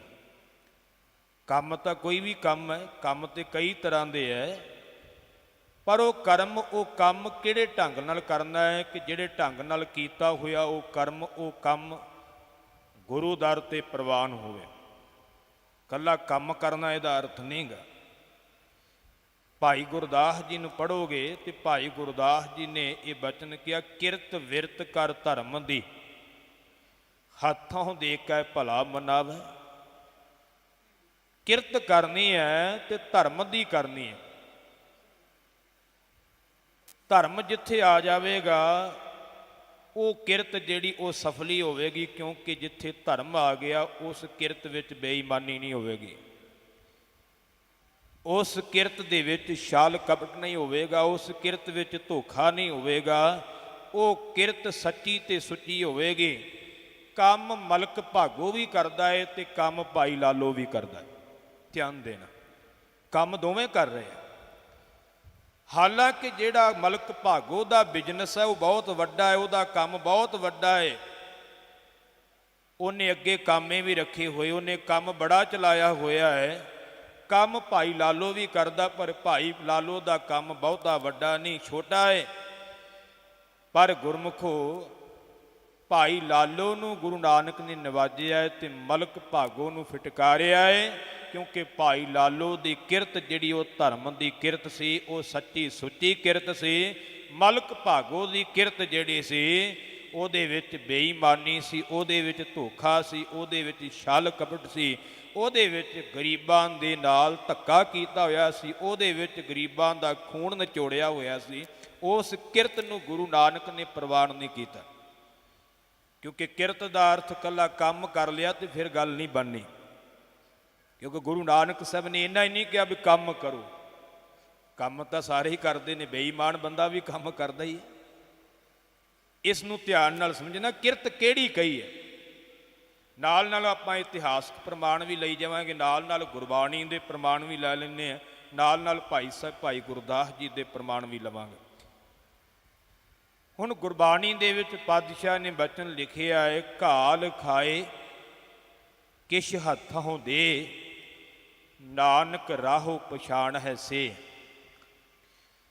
ਘਾਲ ਦਾ ਅਰਥ ਕੀ ਹੈ? ਕਮਾਈ ਕਰਨੀ, ਮਿਹਨਤ ਕਰਨੀ। ਘਾਲ ਦਾ ਅਰਥ ਤੇ ਅਖਰੀ ਇਹੋ ਹੀ ਹੈ ਨਾ, ਕਮਾਈ ਕਰਨੀ, ਮਿਹਨਤ ਕਰਨੀ। ਪਾਤਸ਼ਾਹ ਕਹਿੰਦੇ ਸਿੱਖ ਦਾ ਕਰਮ ਹੈ ਕਿ ਉਹ ਮਿਹਨਤ ਕਰਕੇ ਛਕੇ, ਕਮਾਈ ਕਰਕੇ ਛਕੇ, ਤੇ ਕੱਲਾ ਛਕੇ ਨਾ, ਘਾਲ ਖਾਏ ਕਿਛ ਹੱਥੋਂ ਦੇ। ਕਹਿੰਦੇ ਆਪਣੇ ਹੱਥੋਂ ਕਿਸੇ ਨੂੰ ਵੀ ਦੇਵੇ, ਕਿਸੇ ਦਾ ਭਲਾ ਕਰੇ। ਨਾਨਕ ਰਾਹੋ ਪਛਾਣ ਹੈ ਸੇ। ਅਸਲ ਵਿੱਚ ਗੁਰੂ ਦੇ ਮਾਰਗ ਨੂੰ ਉਹਨੇ ਪਛਾਣਿਆ ਹੈ, ਦੂਜੇ ਨੇ ਨਹੀਂ ਪਛਾਣਿਆ। ਜਿਹੜਾ ਗੁਰੂ ਨਾਨਕ ਨੇ ਰਸਤਾ ਦੱਸਿਆ ਹੈ, ਉਸ ਰਸਤੇ ਨੂੰ, ਉਸ ਮਾਰਗ ਨੂੰ ਉਹ ਪਛਾਣਦਾ ਹੈ। ਉਹਨੂੰ ਸਮਝ ਪੈ ਗਈ ਹੈ ਕਿ ਗੁਰੂ ਨਾਨਕ ਨੇ ਇਹ ਕਿਹੜਾ ਮਾਰਗ ਦੱਸਿਆ ਹੈ। ਕਿਰਤ ਨੂੰ ਸਿਰਫ ਕਰਮ ਤੱਕ ਲੈ ਕੇ ਨਾ ਜਾਇਓ। ਵੈਸੇ ਜਿਹੜੇ ਦੋ ਸ਼ਬਦ ਹਨ, ਕਿਰਤ ਕਰੋ ਤੇ ਵੰਡ ਛਕੋ, ਇਹਨਾਂ ਸ਼ਬਦਾਂ ਨੂੰ ਆਪਾਂ ਨੂੰ ਇਕੱਠਿਆਂ ਕਰਨਾ ਪਵੇਗਾ, ਕਿਉਂਕਿ ਕਿਰਤ ਨਾਲ ਵੰਡ ਛਕੋ ਸ਼ਬਦ ਜੁੜੇਗਾ। ਜੇ ਆਪਾਂ ਕੋਈ ਕੰਮ ਹੀ ਨਹੀਂ ਕਰਦੇ, ਕਮਾਈ ਕਰਕੇ ਨਹੀਂ ਲਿਆਉਂਦੇ, ਵੰਡ ਕੇ ਕਿੱਥੋਂ ਛਕ ਲਾਂਗੇ? ਜਦੋਂ ਕੋਲ ਹੀ ਕੱਖ ਨਹੀਂ ਹੈਗਾ ਤੇ ਵੰਡ ਕੇ ਕੀ ਛਕਾਂਗੇ? ਪਹਿਲਾਂ ਤੇ ਕਮਾਉਣ ਦੀ ਗੱਲ ਆਊਗੀ ਨਾ, ਪਹਿਲਾਂ ਕਮਾਵਾਂਗੇ, ਕੁਝ ਲੈ ਕੇ ਆਵਾਂਗੇ ਘਰੇ, ਫੇਰ ਹੀ ਵੰਡਣ ਦੀ ਗੱਲ ਆਉਣੀ। ਜਦੋਂ ਲਿਆਂਦਾ ਹੀ ਕੱਖ ਨਹੀਂ, ਕਮਾਇਆ ਹੀ ਕੱਖ ਨਹੀਂ, ਤੇ ਵੰਡ ਕੀ ਲਵਾਂਗੇ? ਧਿਆਨ ਦੇਣਾ। ਇਸ ਕਰਕੇ ਕਿਰਤ ਕਰੋ ਤੇ ਵੰਡ ਛਕੋ, ਇਹ ਸ਼ਬਦ ਦੋਵੇਂ ਬੜੇ ਨੇੜੇ ਦੇ ਨੇ। ਭਾਈ ਸਾਹਿਬ ਭਾਈ ਗੁਰਦਾਸ ਜੀ ਨੇ ਵੈਸੇ ਤੇ 4-5 ਪੌੜੀਆਂ ਇਸ ਵਿਸ਼ੇ 'ਤੇ ਲਿਖੀਆਂ। ਮੈਂ ਇੱਕੋ ਪੌੜੀ ਤੁਹਾਡੇ ਸਨਮੁਖ ਰੱਖਾਂਗਾ, ਕਿਉਂਕਿ ਸਮੇਂ ਦੀ ਸੀਮਾ ਵਿੱਚ ਸਮਾਪਤੀ ਵੀ ਕਰਨੀ ਹੈ। ਭਾਈ ਸਾਹਿਬ ਭਾਈ ਗੁਰਦਾਸ ਜੀ ਨੇ ਇੱਕ ਬਚਨ ਲਿਖਿਆ, ਗੁਰਸਿੱਖ ਦਾ ਜੀਵਨ। ਧਿਆਨ ਦੇਣਾ, ਕੱਲਾ ਕੱਲਾ ਅੱਖਰ ਤੁਹਾਨੂੰ ਸਮਝ ਆਵੇਗਾ। ਤੁਸੀਂ ਪੌੜੀ ਵੱਲ ਧਿਆਨ ਦਿਓ, ਇੱਕ ਇੱਕ ਪੰਕਤੀ ਵਿੱਚ ਬੜੇ ਵੱਡੇ ਵੱਡੇ ਨੁਕਤੇ ਰੱਖੇ ਨੇ। ਭਾਈ ਸਾਹਿਬ ਜੀ ਉਚਾਰਦੇ ਨੇ ਕਿ ਗੁਰਮੁਖ ਭਲਕੇ ਉੱਠ ਕਰ ਅੰਮ੍ਰਿਤ ਵੇਲਾ ਸਰ ਨਾ ਬੰਦਾ। ਗੁਰਸਿੱਖ ਦਾ ਕਰਮ ਕੀ ਹੈ? ਗੁਰਸਿੱਖ ਭਲਕੇ ਉੱਠ ਕਰ ਅੰਮ੍ਰਿਤ ਵੇਲਾ ਸਰ ਨਾ ਬੰਦਾ। ਜਿਹੜਾ ਗੁਰਸਿੱਖ ਹੈ ਉਹ ਇੱਕ ਤਾਂ ਪਹਿਲਾ ਉਹਦਾ ਗੁਣ ਹੈ ਕਿ ਤੜਕੇ ਅੰਮ੍ਰਿਤ ਵੇਲੇ ਉੱਠੂਗਾ। ਜਿਹੜਾ ਮੇਰੇ ਵਰਗਾ ਉੱਠਿਆ ਹੀ ਸੂਰਜ ਚੜ੍ਹੇ ਤੇ ਉਹਨੂੰ ਤਾਂ ਫਿਰ ਸੂਰਜਮੁਖੀ ਕਹਿ ਸਕਦੇ, ਗੁਰੂ ਕਾ ਤਾਂ ਨਹੀਂ ਕਹਿ ਸਕਦੇ। ਉਹ ਤਾਂ ਸੂਰਜ ਦਾ ਹੀ ਸਿੱਖ ਹੋਇਆ, ਫਿਰ ਗੁਰੂ ਦਾ ਤਾਂ ਹੋਇਆ ਹੀ ਨਹੀਂ। ਧਿਆਨ ਦੇਣਾ, ਕਿਉਂਕਿ ਗੁਰਮਤਿ ਦਾ ਸਿਧਾਂਤ ਕਿ ਅੰਮ੍ਰਿਤ ਵੇਲਾ ਹਰ ਸਿੱਖ ਨੇ ਸਾਂਭਣਾ ਹੈ। ਤੇ ਮੈਨੂੰ ਮੁਆਫ ਕਰਿਓ, ਅੱਜ ਸਾਡੇ ਘਰਾਂ 'ਚੋਂ ਅੰਮ੍ਰਿਤ ਵੇਲਾ ਖੰਭ ਲਾ ਕੇ ਉੱਡ ਗਿਆ। ਕੋਈ ਵਿਰਲਾ ਹੀ ਸਿੱਖ ਉੱਠਦਾ ਹੋਵੇਗਾ, ਨਹੀਂ ਤੇ ਬਹੁਤ ਘਟ ਗਏ। ਹੁਣ ਰਾਤ ਨੂੰ ਸੌਵਾਂਗੇ ਵੇਲੇ ਲੰਘ ਤੇ ਫੇਰ ਹੀ ਸਵੇਰੇ ਉੱਠਾਂਗੇ। ਜਦੋਂ ਰਾਤ ਨੂੰ ਫਿਲਮਾਂ ਵੇਖਦੇ ਹਾਂ, ਟੀਵੀ ਵੇਖਦੇ ਹਾਂ 12-1 ਵਜੇ, ਤਾਂ ਦਿਨੇ ਕਿੱਥੋਂ ਉੱਠਾਂਗੇ? ਧਿਆਨ ਦੇਣਾ, ਕਿਉਂਕਿ ਸੌਣਾ ਵੀ ਜ਼ਰੂਰੀ ਹੈ ਨਾ। ਜੇ ਸੌਵਾਂਗੇ ਵੇਲੇ ਨਾਲ ਤੇ ਫੇਰ ਹੀ ਅੰਮ੍ਰਿਤ ਵੇਲੇ ਉੱਠਿਆ ਜਾਣਾ ਹੈ। ਜੇ ਸੁੱਤੇ ਨਹੀਂ ਤੇ ਅੰਮ੍ਰਿਤ ਵੇਲਾ ਵੀ ਨਹੀਂ ਰਹਿਣਾ। ਧਿਆਨ ਦੇਣਾ, ਧੰਨ ਗੁਰੂ ਨਾਨਕ ਦੇਵ ਪਾਤਸ਼ਾਹ ਜੀ ਨੇ ਜਪਜੀ ਸਾਹਿਬ ਦੀ ਬਾਣੀ ਵਿੱਚ ਵੀ ਇਹ ਬਚਨ ਕਹੇ। ਮੈਂ ਵਿਸਥਾਰ ਵੱਲ ਨਹੀਂ ਜਾਣਾ, ਸਿੱਧਾ ਨੇ ਸਵਾਲ ਕੀਤੇ ਸਨ ਤੇ ਉਹਨਾਂ ਦੇ ਉੱਤਰ ਦਿੰਦਿਆਂ ਪਾਤਸ਼ਾਹ ਨੇ ਅੰਮ੍ਰਿਤ ਵੇਲੇ ਦੀ ਗੱਲ ਕਹੀ। ਤੁਹਾਡੇ ਵਿੱਚੋਂ ਜਿਹੜੇ ਜਪਜੀ ਸਾਹਿਬ ਦਾ ਪਾਠ ਕਰਦੇ ਨੇ ਉਹਨਾਂ ਨੂੰ ਇਹ ਬਚਨ ਉਸ ਵੇਲੇ ਚੇਤੇ ਆ ਜਾਣੇ, ਕਈਆਂ ਦੇ ਮਨ ਵਿੱਚ ਆ ਵੀ ਗਏ ਹੋਣੇ। ਹੁਣ ਪਾਤਸ਼ਾਹ ਨੂੰ ਜਿਹੜੇ ਸਵਾਲ ਕੀਤੇ ਸਨ, ਉਹ ਪਹਿਲਾ ਸਵਾਲ ਸੀ ਕਿ ਜਦੋਂ ਮਾਲਕ ਦਾ ਦਰਬਾਰ ਦਿਸਦਾ ਹੈ ਉਦੋਂ ਕਿਹੜੀ ਭੇਟਾ ਉਹਦੇ ਅੱਗੇ ਰੱਖਣੀ ਹੈ। ਦੂਜਾ ਸਵਾਲ ਸੀ ਵੀ ਮੂੰਹ ਵਿੱਚੋਂ ਕਿਹੜੇ ਬੋਲ ਬੋਲਣਾ ਕਰੀਏ ਜਿਨ੍ਹਾਂ ਬੋਲਾਂ ਨੂੰ ਸੁਣ ਕਰਕੇ ਰੱਬ ਸਾਡੇ ਨਾਲ ਪਿਆਰ ਕਰੇ। ਇਹ ਬਚਨ ਅਸੀਂ ਪੜ੍ਹਦੇ ਨਾ, ਫੇਰ ਕੇ ਅੱਗੇ ਰੱਖੀ ਹੈ ਜਿਤ ਦਿਸੈ ਦਰਬਾਰ, ਮੋਹਾਓ ਕੇ ਬੋਲਣ ਬੋਲੀ ਹੈ ਜਿਤ ਸੁਣ ਧਰੇ ਪਿਆਰ। ਇਹ ਦੋ ਸਵਾਲ ਨੇ। ਕਹਿੰਦੇ ਨੇ ਫਿਰ ਕਿਹੜੀ ਭੇਟਾ ਉਹਦੇ ਅੱਗੇ ਰੱਖੀਏ ਤੇ ਕਿਹੜੇ ਬੋਲ ਮੁਖ ਤੋਂ ਬੋਲਣਾ ਕਰੀਏ ਜਿਨ੍ਹਾਂ ਬੋਲਾਂ ਨੂੰ ਸੁਣ ਕਰਕੇ ਵਾਹਿਗੁਰੂ ਸਾਡੇ ਨਾਲ ਪਿਆਰ ਕਰੇ। ਤੇ ਪਾਤਸ਼ਾਹ ਨੇ ਅਗਲਾ ਬਚਨ ਜਿਹੜਾ ਹੈ ਉਹ ਕਹਿਣਾ ਕੀਤਾ, ਅੰਮ੍ਰਿਤ ਵੇਲਾ ਸੱਚ ਨਾਉ ਵਡਿਆਈ ਵਿਚਾਰ। ਇੱਕੇ ਪੰਕਤੀ 'ਚ ਉੱਤਰ ਦਿੱਤਾ ਹੈ, ਅੰਮ੍ਰਿਤ ਵੇਲੇ ਉੱਠ ਕਰਕੇ ਜਿਹੜਾ ਸੱਚਾ ਨਾਮ ਜਪਣਾ, ਇਹ ਭੇਟਾ ਮਾਲਕ ਦੇ ਚਰਨਾਂ ਵਿੱਚ ਪ੍ਰਵਾਨ ਹੁੰਦੀ। ਤੇ ਬੋਲ ਕਿਹੜੇ ਬੋਲਣੇ ਆ? ਵਡਿਆਈ ਵਿਚਾਰ। ਉਹਦੀ ਵਡਿਆਈ ਦੇ ਵਿਚਾਰ ਕਰਕੇ ਜਿਹੜੇ ਬੋਲ ਬੋਲਣੇ ਆ ਨਾ, ਇਹ ਬੋਲ ਉਹਨੂੰ ਪਿਆਰੇ ਲੱਗਦੇ ਨੇ ਜਿਨ੍ਹਾਂ ਬੋਲਾਂ ਨੂੰ ਸੁਣ ਕਰਕੇ ਵਾਹਿਗੁਰੂ ਸਾਡੇ ਨਾਲ ਪਿਆਰ ਕਰਦਾ। ਇੱਕੇ ਪੰਕਤੀ ਵਿੱਚ ਹੀ ਉੱਤਰ ਦਿੱਤਾ। ਅੰਮ੍ਰਿਤ ਵੇਲਾ ਸਿੱਖ ਵਾਸਤੇ ਬੜਾ ਜ਼ਰੂਰੀ ਹੈ। ਜਿਹੜੇ ਸਿੱਖ ਦੀ ਜ਼ਿੰਦਗੀ ਵਿੱਚੋਂ, ਜੀਵਨ ਵਿੱਚੋਂ ਅੰਮ੍ਰਿਤ ਵੇਲਾ ਨਿਕਲ ਗਿਆ, ਉਹਦੀ ਜ਼ਿੰਦਗੀ ਵਿੱਚੋਂ ਅੰਮ੍ਰਿਤ ਵੀ ਖਤਮ ਹੋ ਗਿਆ। ਅੰਮ੍ਰਿਤ ਰਿਹਾ ਹੀ ਨਹੀਂ ਉਹਦੇ ਕੋਲ। ਅੰਮ੍ਰਿਤ ਵੇਲੇ ਅੰਮ੍ਰਿਤ ਵਰਸਣਾ ਸੀ, ਬਾਣੀ ਕੋਲ ਨਹੀਂ ਰਹੀ, ਕਿਉਂਕਿ ਬਾਣੀ ਦੇ ਵਿੱਚ ਸਾਰੇ ਅੰਮ੍ਰਿਤ ਹੈ। ਅਸੀਂ ਰੋਜ਼ ਬਚਨ ਪੜ੍ਹਦੇ ਹਾਂ, ਬਾਣੀ ਗੁਰੂ, ਗੁਰੂ ਹੈ ਬਾਣੀ ਵਿੱਚ ਬਾਣੀ ਅੰਮ੍ਰਿਤ ਸਾਰੇ। ਗੁਰਬਾਣੀ ਕਹੈ ਸੇਵਕ ਜਨ ਮਾਨੈ, ਪ੍ਰਤੱਖ ਗੁਰੂ ਨਿਸਤਾਰੇ। ਗੁਰਮੁਖਾਂ ਨੇ ਇੱਕ ਸ਼ਬਦ ਪੜ੍ਹਿਆ ਸੀ ਬਾਬਾ ਜੀ ਨੇ ਕਿ ਸੁਣ ਸੁਣ ਜੀਵਾ ਤੇਰੀ ਬਾਣੀ। ਇਹ ਸਿੱਖ ਦਾ ਜੀਵਨ ਹੈ ਕਿ ਸੁਣ ਸੁਣ ਕਰਕੇ ਜੀਵਣਾ ਹੀ ਸਿੱਖ ਦਾ ਹੈ ਕਿ ਉਹ ਬਾਣੀ ਨੂੰ ਸੁਣਦਾ ਹੈ ਤੇ ਜੀਵਨ ਹੈ। ਜੇ ਬਾਣੀ ਨਹੀਂ ਕੋਲ ਤੇ ਉਹ ਮੁਰਦਾ ਹੈ। ਨਾਮ ਕੋਲ ਹੈ, ਨਾਮ ਜਪਦਾ ਹੈ ਤੇ ਪਾਤਸ਼ਾਹ ਕਹਿੰਦੇ ਨੇ ਆਖਾਂ ਜੀਵਾ ਵਿਸਰੈ ਮਰ ਜਾਓ। ਆਖਣਾ ਹੀ ਜੀਵਨ ਹੈ, ਸੁਣਨਾ ਹੀ ਜੀਵਨ ਹੈ, ਜਪਣਾ ਹੀ ਜੀਵਨ ਹੈ। ਪਰ ਜਦੋਂ ਰੱਬ ਭੁੱਲ ਗਿਆ, ਜੈ ਤਨ ਬਾਣੀ ਵਿਸਰ ਜਾਏ, ਜਿਉਂ ਪੱਕਾ ਰੋਗੀ ਵਿਲ ਲਾਏ। ਜਿਹੜੇ ਸਰੀਰ ਵਿੱਚੋਂ ਬਾਣੀ ਭੁੱਲ ਗਈ, ਉਹ ਕੋੜ ਦੇ ਰੋਗੀ ਵਾਂਗੂ ਵਿਰਲਾਪ ਕਰੇਗਾ। ਉਹਦਾ ਜੀਵਨ ਨਹੀਂ ਰਿਹਾ, ਉਹ ਦੁਖਦਾਈ ਜੀਵਨ ਬਣ ਜਾਵੇਗਾ। ਗੁਰਬਾਣੀ ਗਾਵਹਿ ਭਾਈ, ਉਹ ਸਫਲ ਸਦਾ ਸੁਖਦਾਈ। ਜਿਹੜਾ ਗੁਰਬਾਣੀ ਨੂੰ ਗਾਉਂਦਾ ਹੈ, ਗੁਰਬਾਣੀ ਨੂੰ ਪੜ੍ਹਦਾ ਹੈ, ਮਾਰੇ ਕਹਿੰਦੇ ਉਹ ਸਦਾ ਹੀ ਸਫਲ ਹੁੰਦਾ ਹੈ, ਉਹ ਸਦਾ ਸੁਖੀ ਰਹਿੰਦਾ ਹੈ। ਅੰਮ੍ਰਿਤ ਵੇਲੇ ਬਾਣੀ ਨੂੰ ਪੜ੍ਹਨਾ, ਕੀ ਕਰਮ ਕਰਨਾ? ਭਾਈ ਗੁਰਦਾਸ ਜੀ ਦੱਸਦੇ ਨੇ, ਗੁਰਸਿੱਖ ਅੰਮ੍ਰਿਤ, ਗੁਰਸਿੱਖ ਭਲਕੇ ਉੱਠ ਕਰ ਅੰਮ੍ਰਿਤ ਵੇਲਾ ਸਰ ਨਾ ਬੰਦਾ। ਪਹਿਲਾ ਕਰਮ ਕੀ? ਇਸ਼ਨਾਨ ਕਰਦਾ ਹੈ। ਪੁਰਾਣੇ ਸਮੇਂ ਵਿੱਚ ਗੁਰਸਿੱਖ ਇਸ਼ਨਾਨ ਕਰਦੇ ਸੀ ਦਰਿਆ ਵਿੱਚ, ਤਲਾਬਾਂ ਵਿੱਚ, ਨਦੀਆਂ ਵਿੱਚ, ਖੂਹਾਂ ਵਿੱਚ। ਇਹ ਉਦੋਂ ਹੈ ਸੀ ਪਾਣੀ ਦੇ ਸਾਧਨ। ਹੁਣ ਆਪਣੇ ਘਰਾਂ 'ਚ ਹੁਣ ਤੇ ਕੰਮ ਹੀ ਸੌਖਾ ਹੈ, ਟੂਟੀਆਂ ਲੱਗੀਆਂ, ਟੂਟੀ ਛੱਡ ਕੇ ਨਹਾਉਣਾ, ਤਾਂ ਵੀ ਨਹਾਉਣ ਜੋਗੇ ਨਹੀਂ ਅੰਮ੍ਰਿਤ ਵੇਲੇ। ਤੇ ਫਿਰ ਸਾਡੇ ਨਾਲ ਨਕੰਮਾ ਕੌਣ ਹੋ ਸਕਦਾ? ਧਿਆਨ ਦੇਣਾ, ਉਹ ਸਿੱਖ ਕਈਆਂ ਪਿੰਡਾਂ 'ਚ ਖੂਹ ਨਹੀਂ ਸੀ ਹੁੰਦੇ, ਕਈਆਂ ਪਿੰਡਾਂ ਦੇ ਨੇੜੇ ਪਾਣੀ ਨਹੀਂ ਸੀ ਹੁੰਦਾ, 4-4 5-5 10-10 ਕਿਲੋਮੀਟਰ ਤੁਰ ਕੇ ਜਾਣਾ ਤੇ ਉੱਥੇ ਇਸ਼ਨਾਨ ਕਰਕੇ ਆਉਣਾ, ਛਕਣ ਵਾਸਤੇ ਵੀ ਜਲ ਉੱਥੋਂ ਲਿਆਉਣਾ। ਉਦੋਂ ਵੀ ਸਿੱਖੀ ਸਾਂਭੀ ਬੈਠੇ ਸੀ। ਅੱਜ ਘਰ ਘਰ ਪਾਣੀ ਹੈ, ਕਿਸੇ ਚੀਜ਼ ਦੀ ਘਾਟ ਨਹੀਂ। ਅੱਜ ਫਿਰ ਵੀ ਸਿੱਖੀ ਸਾਡੇ ਕੋਲੋਂ ਦੂਰ ਜਾ ਰਹੀ। ਧਿਆਨ ਦੇਣਾ, ਉਦੋਂ ਅੰਮ੍ਰਿਤ ਵੇਲਾ ਸਾਰਨਾ ਬੰਦਾ ਗੁਰਸਿੱਖ ਦਾ ਜੀਵਨ ਕਿ ਅੰਮ੍ਰਿਤ ਵੇਲੇ ਉਹ ਇਸ਼ਨਾਨ ਕਰਦਾ ਹੈ। ਦੂਜਾ ਬਚਨ ਕੀ ਹੈ? ਗੁਰ ਕੈ ਬਚਨ ਉਚਾਰ ਕੈ, ਗੁਰ ਕੈ ਬਚਨ ਉਚਾਰ ਕੈ ਧਰਮਸਾਲ ਦੀ ਸੁਰਤ ਕਰਨ ਦਾ। ਗੁਰ ਕੈ ਬਚਨ ਕੀ ਹੈ? ਬਾਣੀ ਗੁਰੂ ਦੇ ਬਚਨ ਨੇ। ਬਾਣੀ ਦਾ ਅਰਥ ਹੁੰਦਾ ਬਚਨ, ਤੇ ਜਦੋਂ ਅਸੀਂ ਗੁਰਬਾਣੀ ਕਹਿੰਦੇ ਇਹਦਾ ਅਰਥ ਹੈ ਗੁਰਬਚਨ, ਗੁਰੂ ਦੇ ਬਚਨ। ਗੁਰਬਾਣੀ ਨੂੰ ਪੜ੍ਹਨਾ ਹੀ ਗੁਰਬਾਣੀ ਗੁਰੂ ਦੇ ਬਚਨ ਉਚਾਰਨੇ। ਇੱਕ ਥਾਂ ਤੇ ਬਚਨ ਆਉਂਦਾ ਹੈ, ਸਤਿਗੁਰ ਬਚਨ ਤੁਮਾਰੇ ਨਿਰਗੁਣ ਨਿਸਤਾਰੇ। ਸਤਿਗੁਰੂ ਜੀ ਤੁਹਾਡੇ ਜਿਹੜੇ ਬਚਨ ਨੇ, ਤੁਹਾਡੀ ਜਿਹੜੀ ਬਾਣੀ ਹੈ, ਉਹ ਉਹਨਾਂ ਦਾ ਵੀ ਭਲਾ ਕਰ ਦਿੰਦੀ ਹੈ, ਜਿਨ੍ਹਾਂ ਦੇ ਵਿੱਚ ਕੋਈ ਗੁਣ ਨਹੀਂ ਹੁੰਦਾ ਉਹਨਾਂ ਨੂੰ ਵੀ ਉਤਾਰ ਦਿੰਦੀ ਹੈ। ਧਿਆਨ ਦੇਣਾ, ਸਤਿਗੁਰ ਭਾਵ ਗੁਰ ਕੈ ਬਚਨ ਉਚਾਰ ਕੈ ਧਰਮ ਦਾ। ਧਰਮਸਾਲ ਦੀ ਸੁਰਤ ਕੀ ਹੈ? ਹੁਣ ਆਪਾਂ ਗੁਰਦੁਆਰਾ ਕਹਿੰਦੇ, ਉਦੋਂ ਧਰਮਸ਼ਾਲਾ ਸ਼ਬਦ ਵਰਤਿਆ ਜਾਂਦਾ ਸੀ। ਉਦੋਂ ਧਰਮਸ਼ਾਲਾ ਹੁੰਦੀ ਸੀ ਜਿੱਥੇ ਧਰਮ ਦੀ ਗੱਲ ਆ।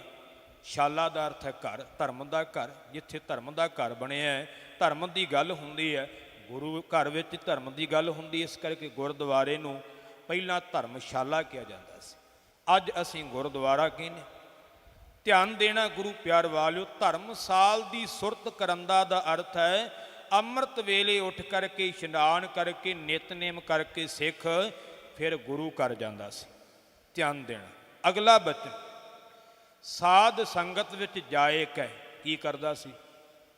ਧਿਆਨ ਦੇਣਾ, ਇਹ ਬਚਨ ਜਿਹੜੇ ਬੜੇ ਸਾਨੂੰ ਧਿਆਨ ਨਾਲ ਸੁਣ ਕੇ ਕਮਾਉਣ ਵਾਲੇ ਨੇ। ਅਸੀਂ ਅੱਜ ਸੰਗਤ ਵਿੱਚ ਆਉਣੇ ਆ, ਤੇ ਜਿਹੜੇ ਵਿੱਚੋਂ ਸਾਡੇ ਵਿੱਚੋਂ ਕਈ ਭੁੱਲੇ ਜਿਹੜੇ ਗੱਲਾਂ ਬਾਤਾਂ ਕਰਕੇ ਟਾਈਮ ਪਾਸ ਕਰਦੇ ਨੇ, ਉਹ ਵੀ ਧਿਆਨ ਦੇਣ। ਜਿਹੜੇ ਤੇ ਸੁਲਝੇ ਹੋਏ ਗੁਰਮੁਖ ਨੇ ਉਹ ਤਾਂ ਸੁਣਦੇ ਹੀ ਨਹੀਂ ਧਿਆਨ ਨਾਲ। ਧਿਆਨ ਦੇਣਾ, ਹੁਣ ਸਾਧ ਸੰਗਤ ਵਿੱਚ ਜਾਏ ਕੈ ਗੁਰਬਾਣੀ ਦੇ ਪ੍ਰੀਤ ਸੁਨੰਦਾ। ਗੁਰਸਿੱਖ ਦਾ ਜੀਵਨ ਕੀ ਹੈ? ਧਰਮਸ਼ਾਲਾ ਵਿੱਚ ਜਾ ਕੇ ਗੁਰੂ ਕੀ ਸੰਗਤ ਵਿੱਚ ਜਾ ਕਰਕੇ ਫਿਰ ਉਹ ਗੁਰਬਾਣੀ ਨੂੰ ਪ੍ਰੀਤੀ ਨਾਲ ਪਿਆਰ ਨਾਲ ਸੁਣਦਾ ਹੈ, ਇੱਧਰ ਉੱਧਰ ਮਨ ਨਹੀਂ ਡਲਾਉਂਦਾ। ਸਾਧ ਸੰਗਤ ਵਿੱਚ ਜਾਏ ਕੈ ਗੁਰਬਾਣੀ ਦੇ ਪ੍ਰੀਤ ਸੁਨੰਦਾ ਸ਼ੰਕਾ ਮਨਹੁ ਮਿਟਾਏ ਕੈ ਗੁਰਸਿੱਖਾਂ ਦੀ ਸੇਵ ਕਰਨ ਦਾ। ਉਸ ਤੋਂ ਬਾਅਦ ਕੀ ਕਰਮ ਹੈ?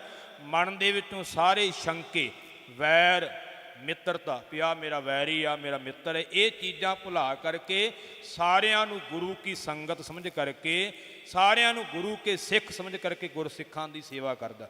ਉਹ ਕਦੇ ਮਨ ਵਿੱਚ ਇਹ ਨਹੀਂ ਰੱਖਦਾ ਕਿ ਆ ਮੇਰਾ ਵੈਰੀ ਹੈ, ਆ ਮੇਰਾ ਮਿੱਤਰ ਹੈ, ਨਹੀਂ। ਸ਼ੰਕਾ ਮਨਹੁ ਮਿਟਾਏ ਕੈ ਗੁਰਸਿੱਖਾਂ ਦੀ ਸੇਵ ਕਰਨ ਦਾ, ਉਹ ਗੁਰਸਿੱਖਾਂ ਦੀ ਸੇਵਾ ਕਰਦਾ ਹੈ।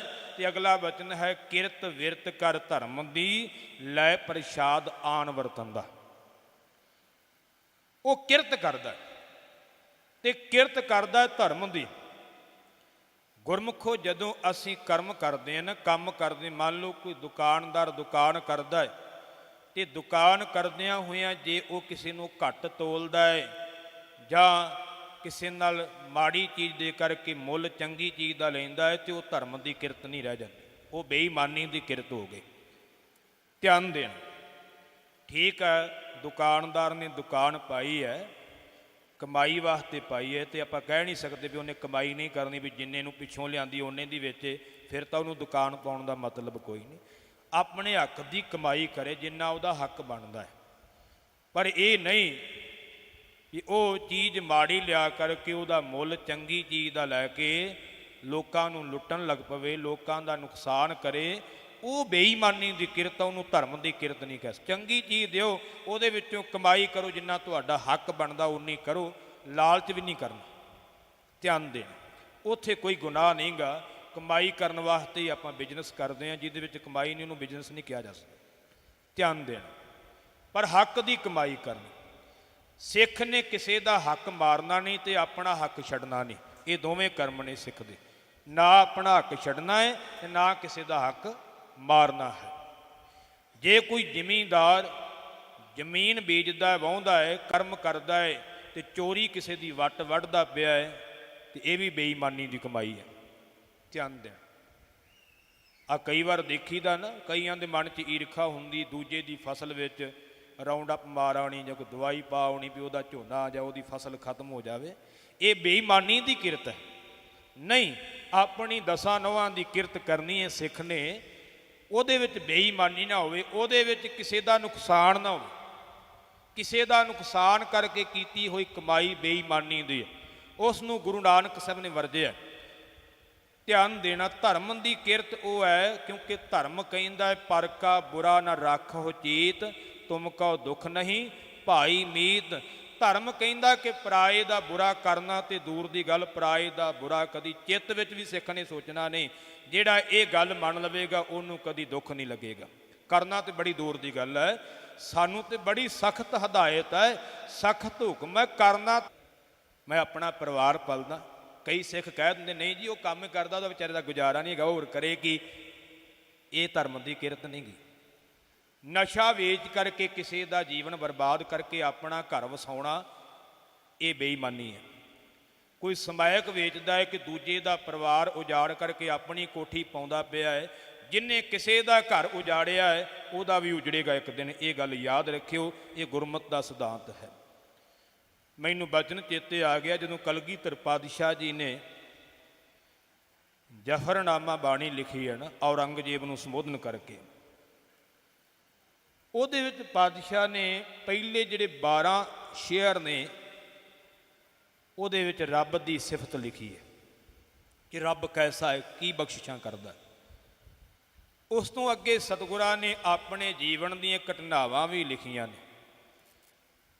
ਉਸ ਤੋਂ ਅੱਗੇ ਫਿਰ ਔਰੰਗਜ਼ੇਬ ਦੇ ਫਰੇਬ ਦੀ ਕਹਾਣੀ ਸ਼ੁਰੂ ਹੁੰਦੀ ਹੈ ਕਿ ਤੂੰ ਇਹੋ ਜਿਹਾ ਹੈ, ਬਾਹਰੋਂ ਤੂੰ ਆਹ ਕਰਮ ਕਰਦਾ ਪਰ ਅੰਦਰ ਤੇਰਾ ਇਹੋ ਜਿਹਾ ਹੈ।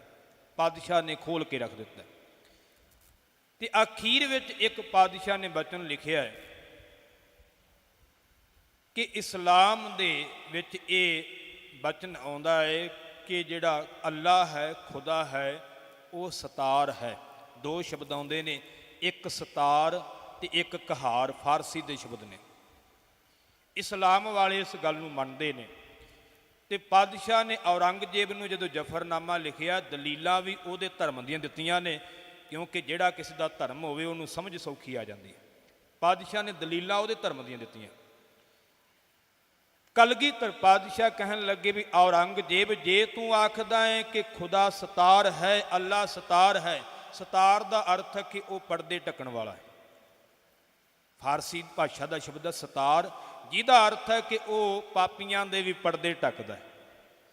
ਮਹਾਰਾਜ ਕਹਿੰਦੇ ਔਰੰਗਜ਼ੇਬ, ਜੇ ਤੂੰ ਆਖੇ ਵੀ ਉਹ ਸਤਾਰ ਹੈ, ਉਹ ਪਰਦੇ ਢੱਕ ਹੈ, ਕੋਈ ਨਹੀਂ ਮੈਂ ਗੁਨਾਹ ਕੀਤੇ ਤੇ ਮੇਰੇ ਵੀ ਉਹ ਪਰਦੇ ਢੱਕ ਲਵੇਗਾ।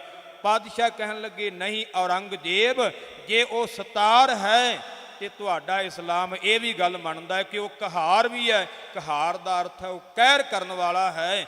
ਜਿਹੜਾ ਕੰਮ ਗਲਤ ਕਰਦਾ ਹੈ, ਗਲਤ ਜੀਵਨ ਬਤੀਤ ਕਰਕੇ ਜਾਂਦਾ, ਉਹਦੇ ਤੇ ਉਹਦਾ ਕਹਿਰ ਵੀ ਵਰਤਦਾ। ਇਹ ਵੀ ਤੁਹਾਡੀ ਬੋਲੀ ਵਿੱਚ ਲਿਖਿਆ ਹੋਇਆ। ਕਹਾਰ ਦਾ ਅਰਥ ਕਹਿਰ ਕਰਨ ਵਾਲਾ, ਦੋਸ਼ੀਆਂ ਨੂੰ ਸਜ਼ਾ ਦੇਣ ਵਾਲਾ। ਸਤਾਰ ਦਾ ਅਰਥ ਪਰਦੇ ਢੱਕ ਹੈ। ਤੇ ਪਾਤਸ਼ਾਹ ਨੇ ਉੱਥੇ ਬਚਨ ਲਿਖਿਆ ਕਿ ਆਏ ਔਰੰਗਜ਼ੇਬ, ਇਸਲਾਮ ਇਸ ਗੱਲ ਨੂੰ ਮੰਨਦਾ ਹੈ ਕਿ ਜੇ ਕਿਸੇ ਦੇ ਤੂੰ ਪਰਦੇ ਢੱਕੇ ਹੋਣਗੇ ਤੇ ਰੱਬ ਤੇਰੇ ਪਰਦੇ ਢੱਕੇਗਾ। ਜੇ ਤੂੰ ਪਰਦੇ ਢੱਕੇ ਹੋਣਗੇ ਨਾ, ਰੱਬ ਤੇਰੇ ਪਰਦੇ ਢੱਕੇਗਾ। ਪਰ ਜੇ ਤੂੰ ਕਿਸੇ ਦਾ ਪਰਦਾ ਨਹੀਂ ਢੱਕਿਆ ਤੇ ਰੱਬ ਤੇਰੇ ਵੀ ਪਰਦੇ ਲਾ ਕੇ ਰੱਖ ਦੇਵੇਗਾ। ਹਕੀਕਤ ਇਹ ਹੈ ਗੁਰਮਤਿ ਦਾ ਸਿਧਾਂਤ, ਜਿਹੜਾ ਅਸੀਂ ਕਰਮ ਕਰਦੇ ਉਹੋ ਜਿਹਾ ਫਲ ਸਾਨੂੰ ਗੁਰੂ ਕੋਲੋਂ, ਪਰਮੇਸ਼ਰ ਕੋਲੋਂ ਮਿਲਦਾ ਹੈ। ਜੇ ਅਸੀਂ ਕਿਸੇ ਦਾ ਭਲਾ ਕੀਤਾ ਤੇ ਰੱਬ ਸਾਡਾ ਭਲਾ ਜ਼ਰੂਰ ਕਰੇਗਾ। ਇਹਦੇ ਵਿੱਚ 100% ਜਿਹੜਾ ਹੈ ਉਹ ਯਕੀਨ ਰੱਖਣਾ ਸਿੱਖ ਦਾ ਕਰਮ ਹੈ।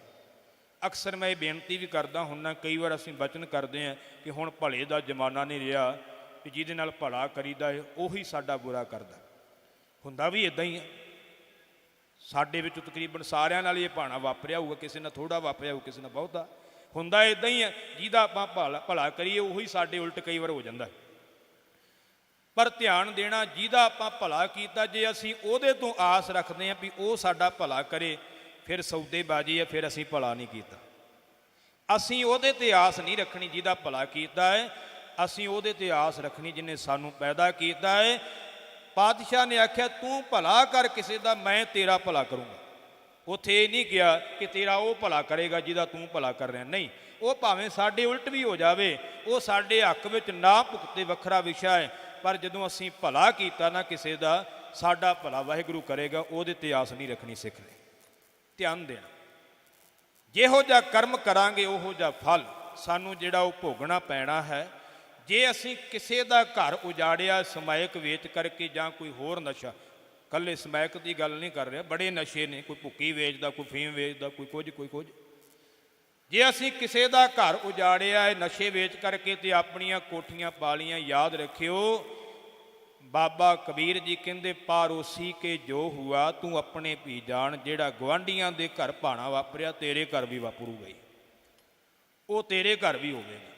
ਇਹਨੂੰ ਧਰਮ ਦੀ ਕਿਰਤ ਨਹੀਂ ਕਹਾਂਗੇ ਕਿ ਨਸ਼ਾ ਵੇਚ ਕਰਕੇ ਅਸੀਂ ਆਖੀਏ ਵੀ ਅਸੀਂ ਕਮਾਈ ਖਾਧੀ ਹੈ, ਅਸੀਂ ਜੀ ਪਰਿਵਾਰ ਪਾਲਿਆ ਹੈ, ਅਸੀਂ ਕਿਸੇ ਨਾਲ ਬੇਈਮਾਨੀ ਨਹੀਂ ਕੀਤੀ। ਇਦੋਂ ਵੱਡੀ ਬੇਈਮਾਨੀ ਕਿਹੜੀ ਹੈ ਕਿ ਜੋ ਕਿਸੇ ਦਾ ਘਰ ਉਜਾੜਦਾ ਪਿਆ ਨਸ਼ਾ ਵੇਚ ਕਰ। ਇਹ ਧਰਮ ਦੀ ਕਿਰਤ ਨਹੀਂ ਗੀ।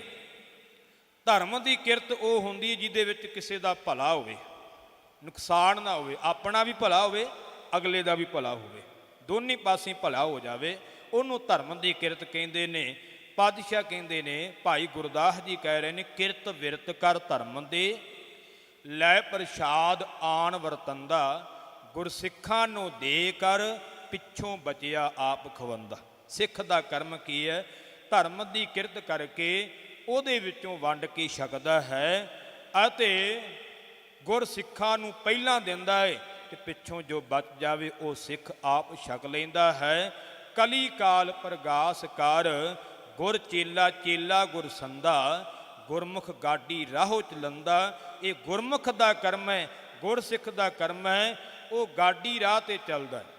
ਭਾਵ ਜਿਹੜਾ ਗੁਰੂ ਨੇ ਰਸਤਾ ਦਿੱਤਾ ਉਸ ਮਾਰਗ ਤੇ ਚੱਲਦਾ। ਗਾਡੀ ਰਾਹ ਦਾ ਅਰਥ ਹੁੰਦਾ ਹੈ ਕਿ ਜਿਵੇਂ ਇੱਕ ਥਾਂ ਤੋਂ ਗੱਡੀ ਲੰਘ ਗਈ ਹੈ ਤੇ ਲੀਹਾਂ ਪੈ ਗਈਆਂ ਤੇ ਦੂਜੀ ਗੱਡੀ ਵੀ ਉਹਦੇ ਥਾਂ ਤੇ ਜਾਵੇ ਤੇ ਸੌਖੀ ਚੱਲਦੀ, ਜੇ ਆਸੇ ਪਾਸੇ ਕਰਾਂਗੇ ਤੇ ਫਿਰ ਔਖੀ ਹੁੰਦੀ ਹੈ। ਗੱਡੀ ਦੇ ਰਾਹ ਤੇ ਉਸੇ ਤੇ ਚੱਲੀ ਜਾਈਏ ਫਿਰ ਤੇ ਸੌਖਾ ਹੈ। ਭਾਵ ਕਿ ਜਿਹੜਾ ਗੁਰੂ ਨੇ ਮਾਰਗ ਦਿੱਤਾ ਹੈ ਉਸੇ ਰਸਤੇ ਤੇ ਤੁਰੇ ਜਾਵਾਂਗੇ ਤੇ ਸੌਖੇ ਹੈ, ਜੇ ਆਸੇ ਪਾਸੇ ਤੁਰੇ ਫਿਰਾਂਗੇ ਤੇ ਫਿਰ ਖੇਡ ਨਹੀਂ ਬਣਨੀ। ਅਰਥ ਭਾਵ ਇਹ ਹੈ, ਕਿਉਂਕਿ ਬਰੀਕੀ ਵਿੱਚ ਜਾਣਾ ਪੈਂਦਾ। ਗੁਰਮੁਖ ਗਾਡੀ ਰਾਹੋ ਚਲੰਦਾ ਦਾ ਅਰਥ ਹੈ ਜਿਵੇਂ ਗੱਡੀ ਦੀਆਂ ਲੀਹਾਂ ਪੈ ਗਈਆਂ ਤੇ ਸਾਰੇ ਫਿਰ ਉਸੇ ਰਾਹ ਤੇ ਚੱਲਦੇ ਨੇ, ਤੇ ਜੇ ਉਹ ਉਹਨਾਂ ਲੀਹਾਂ ਚੋਂ ਬਾਹਰ ਕੱਢਣਗੇ ਤੇ ਗੱਡੀ ਫਸ ਜਾਣੀ ਹੈ, ਚੱਲਣੀ ਨਹੀਂ ਗੀ। ਉੱਥੇ ਉੱਥੇ ਤੁਰੇ ਜਾਈਏ ਤੇ ਸੌਖੇ ਤੁਰੇ ਜਾਈਦਾ ਹੈ। ਇਸੇ ਤਰ੍ਹਾਂ ਜਿਹੜਾ ਗੁਰੂ ਨੇ ਮਾਰਗ ਦੱਸਿਆ ਹੈ, ਜੇ ਉਸ ਰਸਤੇ ਤੇ ਚੱਲੇ ਜਾਵਾਂਗੇ ਤੇ ਸੁੱਖ ਮਿਲੇਗਾ, ਜੇ ਆਸੇ ਪਾਸੇ ਨਿਕਲ ਕੇ ਤੇ ਫਸ ਜਾਵਾਂਗੇ ਫਿਰ ਬਚਾ ਨਹੀਂ ਹੋਣਾ। ਗੁਰਮੁਖ ਗਾਡੀ ਰਾਹੋ ਚਲੰਦਾ, ਧਰਮ ਦੀ ਕਿਰਤ ਕਰਨੀ, ਕਿਰਤ ਵਿੱਚ ਬੇਈਮਾਨੀ ਨਹੀਂ ਹੋਣੀ ਚਾਹੀਦੀ, ਤੇ ਕਿਰਤ ਕਰਕੇ ਵੰਡ ਕੇ ਛਕਣਾ। ਹੋਰ ਵੰਡ ਕੇ ਕਿਵੇਂ ਛਕਣਾ? ਮੈਨੂੰ ਇੱਕ ਸਾਖੀ ਚੇਤੇ ਆ ਗਈ। ਧੰਨ ਧੰਨ ਸਾਹਿਬ ਸ੍ਰੀ ਗੁਰੂ ਨਾਨਕ ਸਾਹਿਬ ਜੀ ਦਾ ਜਦੋਂ ਜੀਵਨ ਪੜ੍ਹਦੇ ਹਨ, ਬੜੀਆਂ ਐਸੀਆਂ ਸਾਖੀਆਂ ਜਿਹੜੀਆਂ ਅਜੇ ਅਸੀਂ ਸੁਣੀਆਂ ਨਹੀਂ ਹੋਣੀਆਂ, ਬੜੀਆਂ ਸਾਖੀਆਂ ਇਤਿਹਾਸ ਦੀਆਂ ਜਿਹੜੀਆਂ ਅਸੀਂ ਕਦੇ ਸੁਣੀਆਂ ਹੀ ਨਹੀਂ ਹੋਣੀਆਂ। ਕਿਉਂਕਿ ਸਾਡਾ ਪ੍ਰਚਾਰਕਾਂ ਦਾ ਇੱਕ ਢੰਗ ਬਣ ਗਿਆ ਵੀ ਜਿੰਨੇ ਕੁ ਸਾਨੂੰ ਪ੍ਰਸੰਗ ਚੇਤੇ ਹੁੰਦੇ ਅਸੀਂ ਵਾਰ-ਵਾਰ ਉਹ ਸੁਣਾਈ ਜਾਂਦੇ ਹਾਂ। ਇਹ ਤਰੀਕਾ ਜਿਹਾ ਬਣਿਆ ਕਿਉਂਕਿ ਉਹ ਸੌਖੇ ਹੁੰਦੇ ਸੁਣਾਉਣੇ, ਪਹਿਲਾਂ ਯਾਦ ਕੀਤੇ, ਨਵਾਂ ਪ੍ਰਸੰਗ ਜਿਹੜਾ ਸੁਣਾਉਣਾ ਹੈ ਉਹ ਪੜ੍ਹਨਾ ਪੈਂਦਾ। ਤੇ ਕਈ ਜਿਹੜੇ ਗੁਰਮੁਖ ਨੇ ਢਾਡੀ ਕੁਈਸ਼ਰ ਕਈ ਨਵੇਂ ਪ੍ਰਸੰਗ ਸੁਣਾਉਂਦੇ ਵੀ ਆ, ਜਿਹੜੇ ਮਿਹਨਤ ਕਰਨ ਵਾਲੇ ਆ, ਤੇ ਬਹੁਤੇ ਤੇ ਮੇਰੇ ਵਰਗੇ ਹੀ ਆ ਵੀ ਉਹੋ ਹੀ ਵਾਰ-ਵਾਰ ਸੁਣਾਈ ਜਾਣਾ, ਮਿਹਨਤ ਕਰਨੀ ਨਾ। ਧਿਆਨ ਦੇਣਾ, ਬੜੇ ਇਤਿਹਾਸਿਕ ਪੰਨੇ ਐਸੇ, ਬੜੇ ਗੁਰਬਾਣੀ ਦੇ ਸ਼ਬਦ ਐਸੇ ਜਿਨ੍ਹਾਂ ਦੀ ਕਦੇ ਵਿਆਖਿਆ ਹੋਈ ਨਹੀਂ। ਉਹੀ ਪ੍ਰਚਲਿਤ ਸ਼ਬਦ ਜਿਹੜੇ ਅਸੀਂ ਜ਼ਿਆਦਾਤਰ ਵਰਤਦੇ ਹਾਂ, ਤੇ ਪ੍ਰਚਲਿਤ ਹੀ ਸਾਖੀਆਂ ਜਿਹੜੀਆਂ ਜ਼ਿਆਦਾਤਰ ਅਸੀਂ ਸੁਣਦੇ ਹਾਂ। ਹੋ ਸਕਦਾ ਤੁਹਾਡੇ ਵਿੱਚੋਂ ਇਹ ਸਾਖੀ ਕਿਸੇ ਨੇ ਸੁਣੀ ਹੋਵੇ, ਪਰ ਮੈਂ ਬਹੁਤ ਘੱਟ ਸੁਣੀ ਹੈ, ਮੈਂ ਪੜ੍ਹੀ ਹੈ। ਧੰਨ ਗੁਰੂ ਨਾਨਕ ਦੇਵ ਪਾਤਸ਼ਾਹ ਜੀ ਇਹ ਵੰਡ ਛਕਣ ਦੀ ਇੱਕ ਬਹੁਤ ਵੱਡੀ ਮਿਸਾਲ ਉਸ ਸਾਖੀ ਦੇ ਵਿੱਚ। ਧੰਨ ਗੁਰੂ ਨਾਨਕ ਦੇਵ ਪਾਤਸ਼ਾਹ ਜੀ ਸ੍ਰੀ ਕਰਤਾਰਪੁਰ ਸਾਹਿਬ ਜਿਹਦਾ ਹੁਣ ਲਾਂਘਾ ਖੁੱਲ੍ਹਣ ਲੱਗਾ, ਉਸ ਕਰਤਾਰਪੁਰ ਸਾਹਿਬ ਦੀ ਗੱਲ ਹੈ। ਧੰਨ ਗੁਰੂ ਨਾਨਕ ਸਾਹਿਬ ਨੇ ਨਗਰ ਵਸਾਇਆ ਹੈ ਰਾਵੀ ਦੇ ਕੰਢੇ ਦੇ ਉੱਪਰ। ਪਾਤਸ਼ਾਹ ਜੀ ਰਾਵੀ ਦੇ ਕੰਢੇ ਤੇ ਬੈਠੇ ਨੇ, ਭਾਈ ਬਾਲਾ ਜੀ ਨਾਲ ਨੇ, ਉਸ ਦਿਨ ਮਰਦਾਨਾ ਨਹੀਂ ਨਾਲ, ਦੋਵੇਂ ਹੀ ਨੇ ਪਾਤਸ਼ਾਹ ਜੀ। ਭਾਈ ਬਾਲਾ ਜੀ ਕਹਿਣ ਲੱਗੇ, ਮਹਾਰਾਜ ਇਹ ਬੜੀ ਰਮਣੀਕ ਜਗ੍ਹਾ ਹੈ, ਸੁੰਦਰ ਥਾਂ ਹੈ, ਮੇਰਾ ਮਨ ਕਰਦਾ ਹੈ ਮਹਾਰਾਜ ਰਾਤ ਇੱਥੇ ਨਾ ਕੱਟ ਲਈਏ। ਮਹਾਰਾਜ ਕਹਿੰਦੇ ਮਰਦਾ ਸੋ ਭਾਈ ਬਾਲਿਆ ਜਿਵੇਂ ਤੇਰੀ ਇੱਛਾ ਹੈ, ਜੇ ਰਾਤ ਰਹਿਣਾ ਰਾਤ ਆਪਾਂ ਇੱਥੇ ਰਹਿ ਪੈਂਦੇ। ਕਹਿਣ ਲੱਗਾ ਮਹਾਰਾਜ ਆਓ ਖੂਹ ਵਗਦਾ ਜੀ, ਉੱਥੇ ਚਲੇ ਚਲੀਏ, ਨਾਲੇ ਜਲ ਛਕ ਲਾਂਗੇ, ਨਾਲੇ ਇਸ਼ਨਾਨ ਪਾਣੀ ਕਰ ਲਾਂਗੇ, ਤੇ ਚਲੋ ਉੱਥੇ ਚੱਲਦੇ ਹਾਂ। ਤੇ ਸਤਿਗੁਰੂ ਪਾਤਸ਼ਾਹ ਕਹਿਣ ਲੱਗੇ ਚਲੋ ਭਾਈ ਉੱਥੇ ਚਲੇ ਜਾਂਦੇ ਹਾਂ। ਮਹਾਰਾਜ ਸਤਿਗੁਰੂ ਜੀ ਬੈਠ ਗਏ, ਭਾਈ ਬਾਲਾ ਜੀ ਬਹਿ ਗਏ। ਭਾਈ ਬਾਲਾ ਕਹਿਣ ਲੱਗਾ ਮਹਾਰਾਜ ਮੈਂ ਇੱਦਾਂ ਕਰਦਾ ਵੀ ਨਗਰ ਵਿੱਚ ਜਾਣਾ, ਨਾਲੇ ਆਪ ਪ੍ਰਸ਼ਾਦਾ ਛਕਾਉਣਾ, ਨਾਲੇ ਤੁਹਾਡੇ ਵਾਸਤੇ ਲੈ ਆਉਣਾ, ਤੁਹਾਨੂੰ ਛਕਾ ਦੇਣਾ, ਭੁੱਖ ਲੱਗੀ ਹੈ ਮਹਾਰਾਜ। ਮਹਾਰਾਜ ਕਹਿੰਦੇ ਚੰਗਾ ਭਾਈ ਬਾਲਿਆ ਜਿਵੇਂ ਤੇਰੀ ਇੱਛਾ ਹੈ। ਸਤਿਗੁਰੂ ਜੀ ਬੈਠ ਗਏ ਤੇ ਭਾਈ ਬਾਲਾ ਵੀ ਸਤਿਗੁਰਾਂ ਦੇ ਸਨਮੁਖ ਬੈਠਾ। ਇਹ ਸਿਧਾਂਤ ਆ ਗੁਰਮਤ ਦਾ ਵੀ ਗੁਰੂ ਵੱਲ ਮੂੰਹ ਕਰਕੇ ਬੈਠਣਾ, ਪਿੱਠ ਕਰਕੇ ਤੇ ਬਹਿਣਾ ਹੀ ਨਹੀਂ ਆਪਾਂ। ਇਹ ਪਹਿਲਾਂ ਤੋਂ ਸਿਧਾਂਤ, ਅੱਜ ਵੀ ਆਪਾਂ ਸਤਿਗੁਰਾਂ ਵੱਲ ਮੁੱਖ ਕਰਕੇ ਬਹਿਨੇ। ਭਾਈ ਬਾਲਾ ਗੁਰੂ ਨਾਨਕ ਸਾਹਿਬ ਵੱਲ ਮੁੱਖ ਕਰਕੇ ਬੈਠਾ। ਹੁਣ ਜਦੋਂ ਆਪਾਂ ਪਿੱਠ ਕਰ ਕਿਸੇ ਵੱਲ ਵੇਖਦੇ ਹਾਂ ਤੇ ਉਹਦੇ ਪਿੱਛੇ ਕੀ ਹੋ ਰਿਹਾ ਹੈ, ਤੁਹਾਡੇ ਪਿੱਛੇ ਕੀ ਹੋ ਰਿਹਾ ਉਹ ਮੈਨੂੰ ਤਾਂ ਦਿਸੂਗਾ, ਤੁਹਾਨੂੰ ਨਹੀਂ ਦਿਸੂਗਾ। ਧਿਆਨ ਦੇਣਾ। ਪਰ ਸਤਿਗੁਰਾਂ ਦੀ ਤੇ ਖੇਡ ਵੱਖਰੀ, ਉਹਨਾਂ ਨੂੰ ਤਾਂ ਸਭ ਕੁਝ ਗਿਆਤ ਹੈ, ਪਰ ਆਪਾਂ ਇੱਕ ਪ੍ਰਮਾਣ ਲਿਆ। ਭਾਈ ਬਾਲੇ ਦੀ ਸਤਿਗੁਰਾਂ ਦੇ ਪਿੱਛੇ ਨਿਗਾਹ ਪਈ ਹੈ ਤੇ ਪਿੱਛੇ ਦੋ ਬੋਲ ਨੇ, ਦਾਣਿਆਂ ਦੇ ਬੋਲ ਲੱਗੇ ਹੋਏ। ਤੇ ਭਾਈ ਬਾਲੇ ਨੇ ਉਹਨਾਂ ਬੋਲਾਂ ਵੱਲ ਵੇਖਿਆ ਕਿ ਇੱਕ ਮਨੁੱਖ ਆਇਆ ਤੇ ਇੱਕ ਬੋਲ ਵਿੱਚੋਂ ਦਾਣੇ ਕੱਢ ਕਰਕੇ ਦੂਜੇ ਬੋਲ 'ਚ ਪਾ ਰਿਹਾ।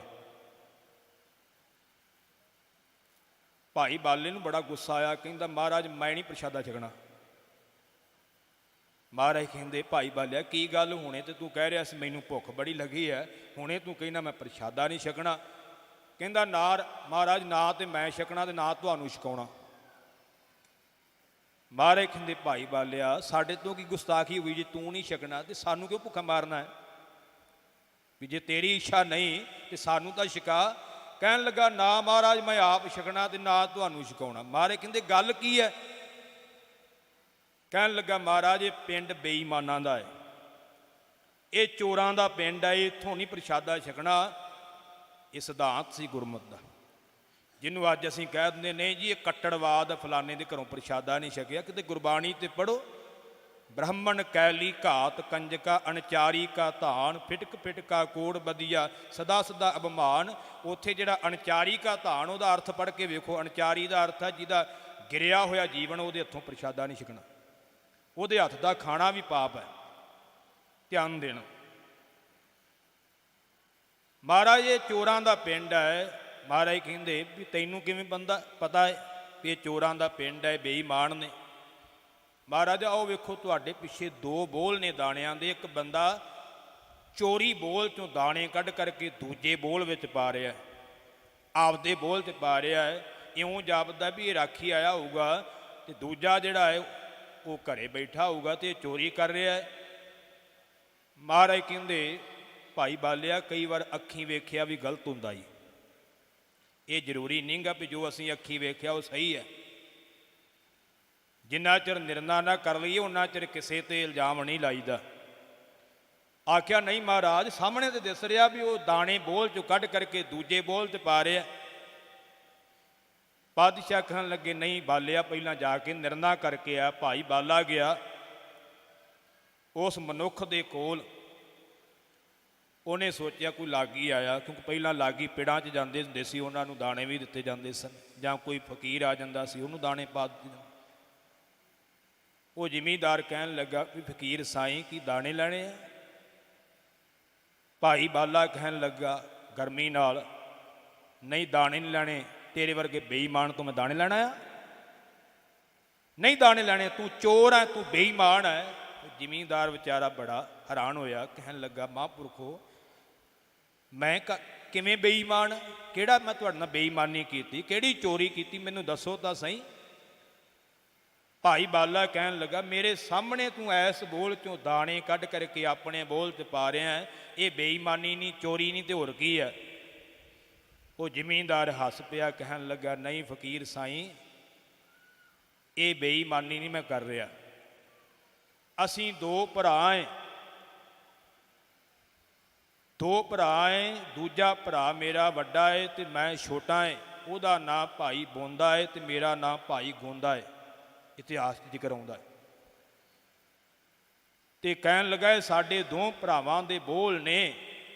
ਉਹ ਮੇਰਾ ਭਰਾ ਵੱਡਾ ਏ ਤੇ ਉਹਦਾ ਟੱਬਰ ਵੀ ਵੱਡਾ ਏ, ਪਰਿਵਾਰ ਵੀ ਵੱਡਾ ਏ, ਤੇ ਉਹਦਾ ਖਰਚਾ ਮੇਰੇ ਨਾਲੋਂ ਜ਼ਿਆਦਾ ਹੈ। ਮੈਂ ਆਖਿਆ ਮੈਂ ਆਪਣੇ ਬੋਲ 'ਚੋਂ ਕੁਝ ਦਾਣੇ ਉਹਦੇ ਬੋਲ 'ਚ ਪਾ ਦੇਵਾਂ, ਉਹਦਾ ਖਰਚਾ ਜ਼ਿਆਦਾ ਹੈ।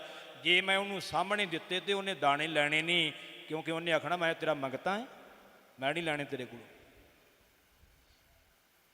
ਭਾਈ ਬਾਲਾ ਬੜਾ ਹੈਰਾਨ ਹੋਇਆ ਕਿ ਮਹਾਰਾਜ ਜੋ ਕਹਿੰਦੇ ਸੀ ਸੱਚ ਹੈ, ਵੀ ਵਾਕਿਆ ਹੀ ਆਖੀ ਵੇਖਿਆ ਵੀ ਗਲਤ ਹੋ ਸਕਦਾ। ਵਾਪਸ ਆ ਗਿਆ, ਪਾਤਸ਼ਾਹ ਨੂੰ ਦੱਸਿਆ। ਉਹਨਾਂ ਚਿਰ ਨੂੰ ਉਹ ਚਲਾ ਗਿਆ ਗੋਂਦਾ, ਤੇ ਉਹਦਾ ਭਰਾ ਭਾਈ ਬੋਂਦਾ ਆ ਗਿਆ। ਉਹਨੇ ਕੀ ਕੀਤਾ ਵੀ ਆਪਦੇ ਬੋਲ ਤੋਂ ਕੱਢ ਕੇ ਦੂਜੇ ਦੇ ਬੋਲ 'ਤੇ ਪਾਉਣੇ ਸ਼ੁਰੂ ਕਰ ਦਿੱਤੇ। ਭਾਈ ਬਾਲਾ ਫੇਰ ਹੈਰਾਨ ਵੀ ਇਹ ਕੀ ਬਣਿਆ। ਫਿਰ ਚਲਾ ਗਿਆ ਉਹਦੇ ਕੋਲ, ਕਹਿਣ ਲੱਗਾ ਵੀ ਹੁਣ ਤੂੰ ਕੀ ਕਰਦਾ ਪਿਆ ਹੈ। ਉਹ ਵੱਡਾ ਭਰਾ ਸੀ, ਉਹ ਕਹਿਣ ਲੱਗਾ ਵੀ ਉਹ ਮੇਰਾ ਛੋਟਾ ਭਰਾ ਸੀ, ਸਾਡੇ ਦੋਹਾਂ ਦੇ ਬੋਲ ਨੇ ਤੇ ਮੈਂ ਵੱਡਾ ਹੈ, ਮੇਰੇ ਬੱਚੇ ਵੀ ਜਵਾਨ ਆ, ਅਸੀਂ ਸਾਰੇ ਕੰਮ ਕਰਦੇ ਹਾਂ, ਸਾਨੂੰ ਕਮਾਈ ਵਾਧੂ ਹੈ। ਉਹ ਛੋਟਾ ਹੈ, ਉਹਦੀ ਘਰ ਵਾਲੀ ਵੀ ਕੋਈ ਬਹੁਤੀ ਸਿਆਣੀ ਨਹੀਂ ਗੀ, ਅਤੇ ਬੱਚੇ ਵੀ ਛੋਟੇ ਆ, ਖਰਚਾ ਜ਼ਿਆਦਾ ਹੈ। ਮੈਂ ਸੋਚਿਆ ਵੀ ਆਪਣੇ ਬੋਲ 'ਚ ਉਹਦੇ ਬੋਲ 'ਚ ਦਾਣੇ ਪਾ ਦੇਵਾਂ, ਤੇ ਜੇ ਮੈਂ ਉਹਨੂੰ ਸਾਹਮਣੇ ਦਿੱਤੇ ਤੇ ਉਹਨੇ ਲੈਣੇ ਨਹੀਂ, ਉਹਨੇ ਆਖਣਾ ਮੈਂ ਮੰਗਤਾ ਵਾਂ। ਭਾਈ ਬਾਲਾ ਬੜਾ ਹੈਰਾਨ ਹੋਇਆ, ਉੱਥੇ ਹੀ ਮੱਥਾ ਟੇਕ ਦਿੱਤਾ। ਸਤਿਗੁਰਾਂ ਦੇ ਕੋਲ ਆ ਗਿਆ, ਕਹਿਣ ਲੱਗਾ, ਮਹਾਰਾਜ ਪ੍ਰਸ਼ਾਦਾ ਛਕਣਾ ਤੇ ਇੱਥੋਂ ਹੀ ਛਕਣਾ ਹੈ। ਜਿਹੜਾ ਕਹਿੰਦਾ ਸੀ ਨਹੀਂ ਛਕਣਾ, ਮਹਾਰਾਜ ਪ੍ਰਸ਼ਾਦਾ ਇੱਥੋਂ ਛਕਣਾ ਹੈ। ਅਸਲ ਵਿੱਚ ਇਹਨਾਂ ਨੇ ਤੇਰੀ ਗੁਰਸਿੱਖੀ ਨੂੰ ਸਮਝਿਆ ਕਿ ਵੰਡ ਕੇ ਛਕਣਾ ਹੁੰਦਾ ਕੀ ਹੈ। ਵੰਡ ਕੇ ਛਕਣਾ ਇਹ ਨਹੀਂ ਹੁੰਦਾ ਕਿ ਵਿਖਾਵਾ ਕਰਕੇ ਮੈਂ ਫਲਾਣੇ ਦੀ ਸਹਾਇਤਾ ਕਰ ਦਿੱਤੀ ਜੀ, ਫਲਾਣੇ ਦੀ ਸਹਾਇਤਾ ਕਰ ਦਿੱਤੀ, ਬੋਰਡ ਲਵਾ ਦਈਏ, ਉਹ ਵੰਡ ਕੇ ਛਕਣਾ ਨਹੀਂ ਹੁੰਦਾ। ਉਹ ਤੇ ਕਿਸੇ ਦਾ ਜਲੂਸ ਕੱਢਣਾ ਹੁੰਦਾ ਹੈ। ਸਹਾਇਤਾ ਹੁੰਦੀ ਕਿਸੇ ਦੂਜੇ ਨੂੰ ਵੀ ਪਤਾ ਨਾ ਲੱਗੇ। ਮਹਾਰਾਜ ਦੀ ਬਾਣੀ ਦਾ ਬਚਨ ਆਸਾ ਕੀ ਵਾਰ ਦਾ, ਕਿ ਜੇ ਲੋੜ ਹੈ ਚੰਗਾ ਆਪਣਾ, ਕਰ ਪੁੰਨ ਹੋ ਨੀਚ ਸਦਾਈ ਹੈ। ਜੇ ਤੂੰ ਆਪਣਾ ਭਲਾ ਚਾਹੁੰਦਾ, ਚੰਗਾ ਲੋੜਦਾ ਹੈ, ਪੁੰਨ ਕਰਕੇ ਆਪਣੇ ਆਪ ਨੂੰ ਨੀਵਾਂ ਖਵਾਈ, ਆਪਣੀ ਵਡਿਆਈ ਨਾ ਕਰਵਾਉਂਦਾ ਫਿਰੇ। ਧਿਆਨ ਦੇਣਾ, ਇਹ ਹੈ ਵੰਡ ਛਕਣਾ। ਪਤਾ ਵੀ ਨਹੀਂ ਭਰਾ ਭਰਾ ਦੇ ਵਿੱਚ ਕਿੰਨੀ ਇਹ ਪ੍ਰੇਮ ਦੀ ਖੇਡ ਹੈ। ਜਿਨ੍ਹਾਂ ਗੁਰੂ ਨਾਨਕ ਦੀ ਸਿੱਖੀ ਨੂੰ ਸਮਝਿਆ ਹੈ, ਉਹਨਾਂ ਦਾ ਜੀਵਨ ਐਸਾ ਬਣਦਾ ਹੈ, ਵੰਡ ਛਕਣ ਵਾਲਾ। ਪਾਤਸ਼ਾਹ ਕਹਿੰਦੇ ਜਿੱਥੇ ਕਿਰਤ ਧਰਮ ਦੀ ਕਰਨੀ ਹੈ, ਉੱਥੇ ਸਿੱਖ ਨੇ ਵੰਡ ਕੇ ਛਕਣਾ ਹੈ। ਤੇ ਵੰਡ ਕੇ ਛਕਣਾ ਔਖਾ ਬੜਾ ਹੈ। ਬਾਬਾ ਫਰੀਦ ਸਾਹਿਬ ਜੀ ਦਾ ਇੱਕ ਬਚਨ ਆਉਂਦਾ ਹੈ, ਮੈਂ ਤੁਹਾਡੇ ਸਨਮੁਖ ਰੱਖ ਦੇਵਾਂ। ਇੱਕ ਤਾਂ ਕੋਲ ਹੋਵੇ ਤੇ ਵੰਡ ਕੇ ਛਕਣਾ ਚਲੋ ਬਹੁਤਾ ਔਖਾ ਨਹੀਂ, ਪਰ ਜਿਹਦੀ ਬਿਰਤੀ ਨਾ ਹੋਵੇ ਉਹਦੇ ਵਾਸਤੇ ਤਾਂ ਔਖਾ ਹੁੰਦਾ। ਪਰ ਚਲੋ ਕੋਲ ਹੋਵੇ ਬੰਦਾ ਛਕ ਹੀ ਸਕਦਾ। ਪਰ ਬਾਬਾ ਫਰੀਦ ਜੀ ਕਹਿੰਦੇ ਜਿਹਦੇ ਕੋਲ ਵੀ ਕੁਝ ਨਾ ਹੋਵੇ, ਆਪਦੇ ਘਰ ਦਾ ਗੁਜ਼ਾਰਾ ਔਖਾ ਹੋਵੇ, ਉਦੋਂ ਵੰਡ ਕੇ ਛਕਣਾ ਬੜਾ ਔਖਾ ਹੁੰਦਾ। ਜਦੋਂ ਘਰੋਂ ਵਾਧੂ ਹੋਵੇ ਉਦੋਂ ਤਾਂ ਥੋੜ੍ਹਾ ਜਿਹਾ ਸੌਖਾ ਹੀ ਹੋ ਜਾਂਦਾ ਕੰਮ, ਚਲੋ ਘਰ ਦਾ ਸਰਦਾ।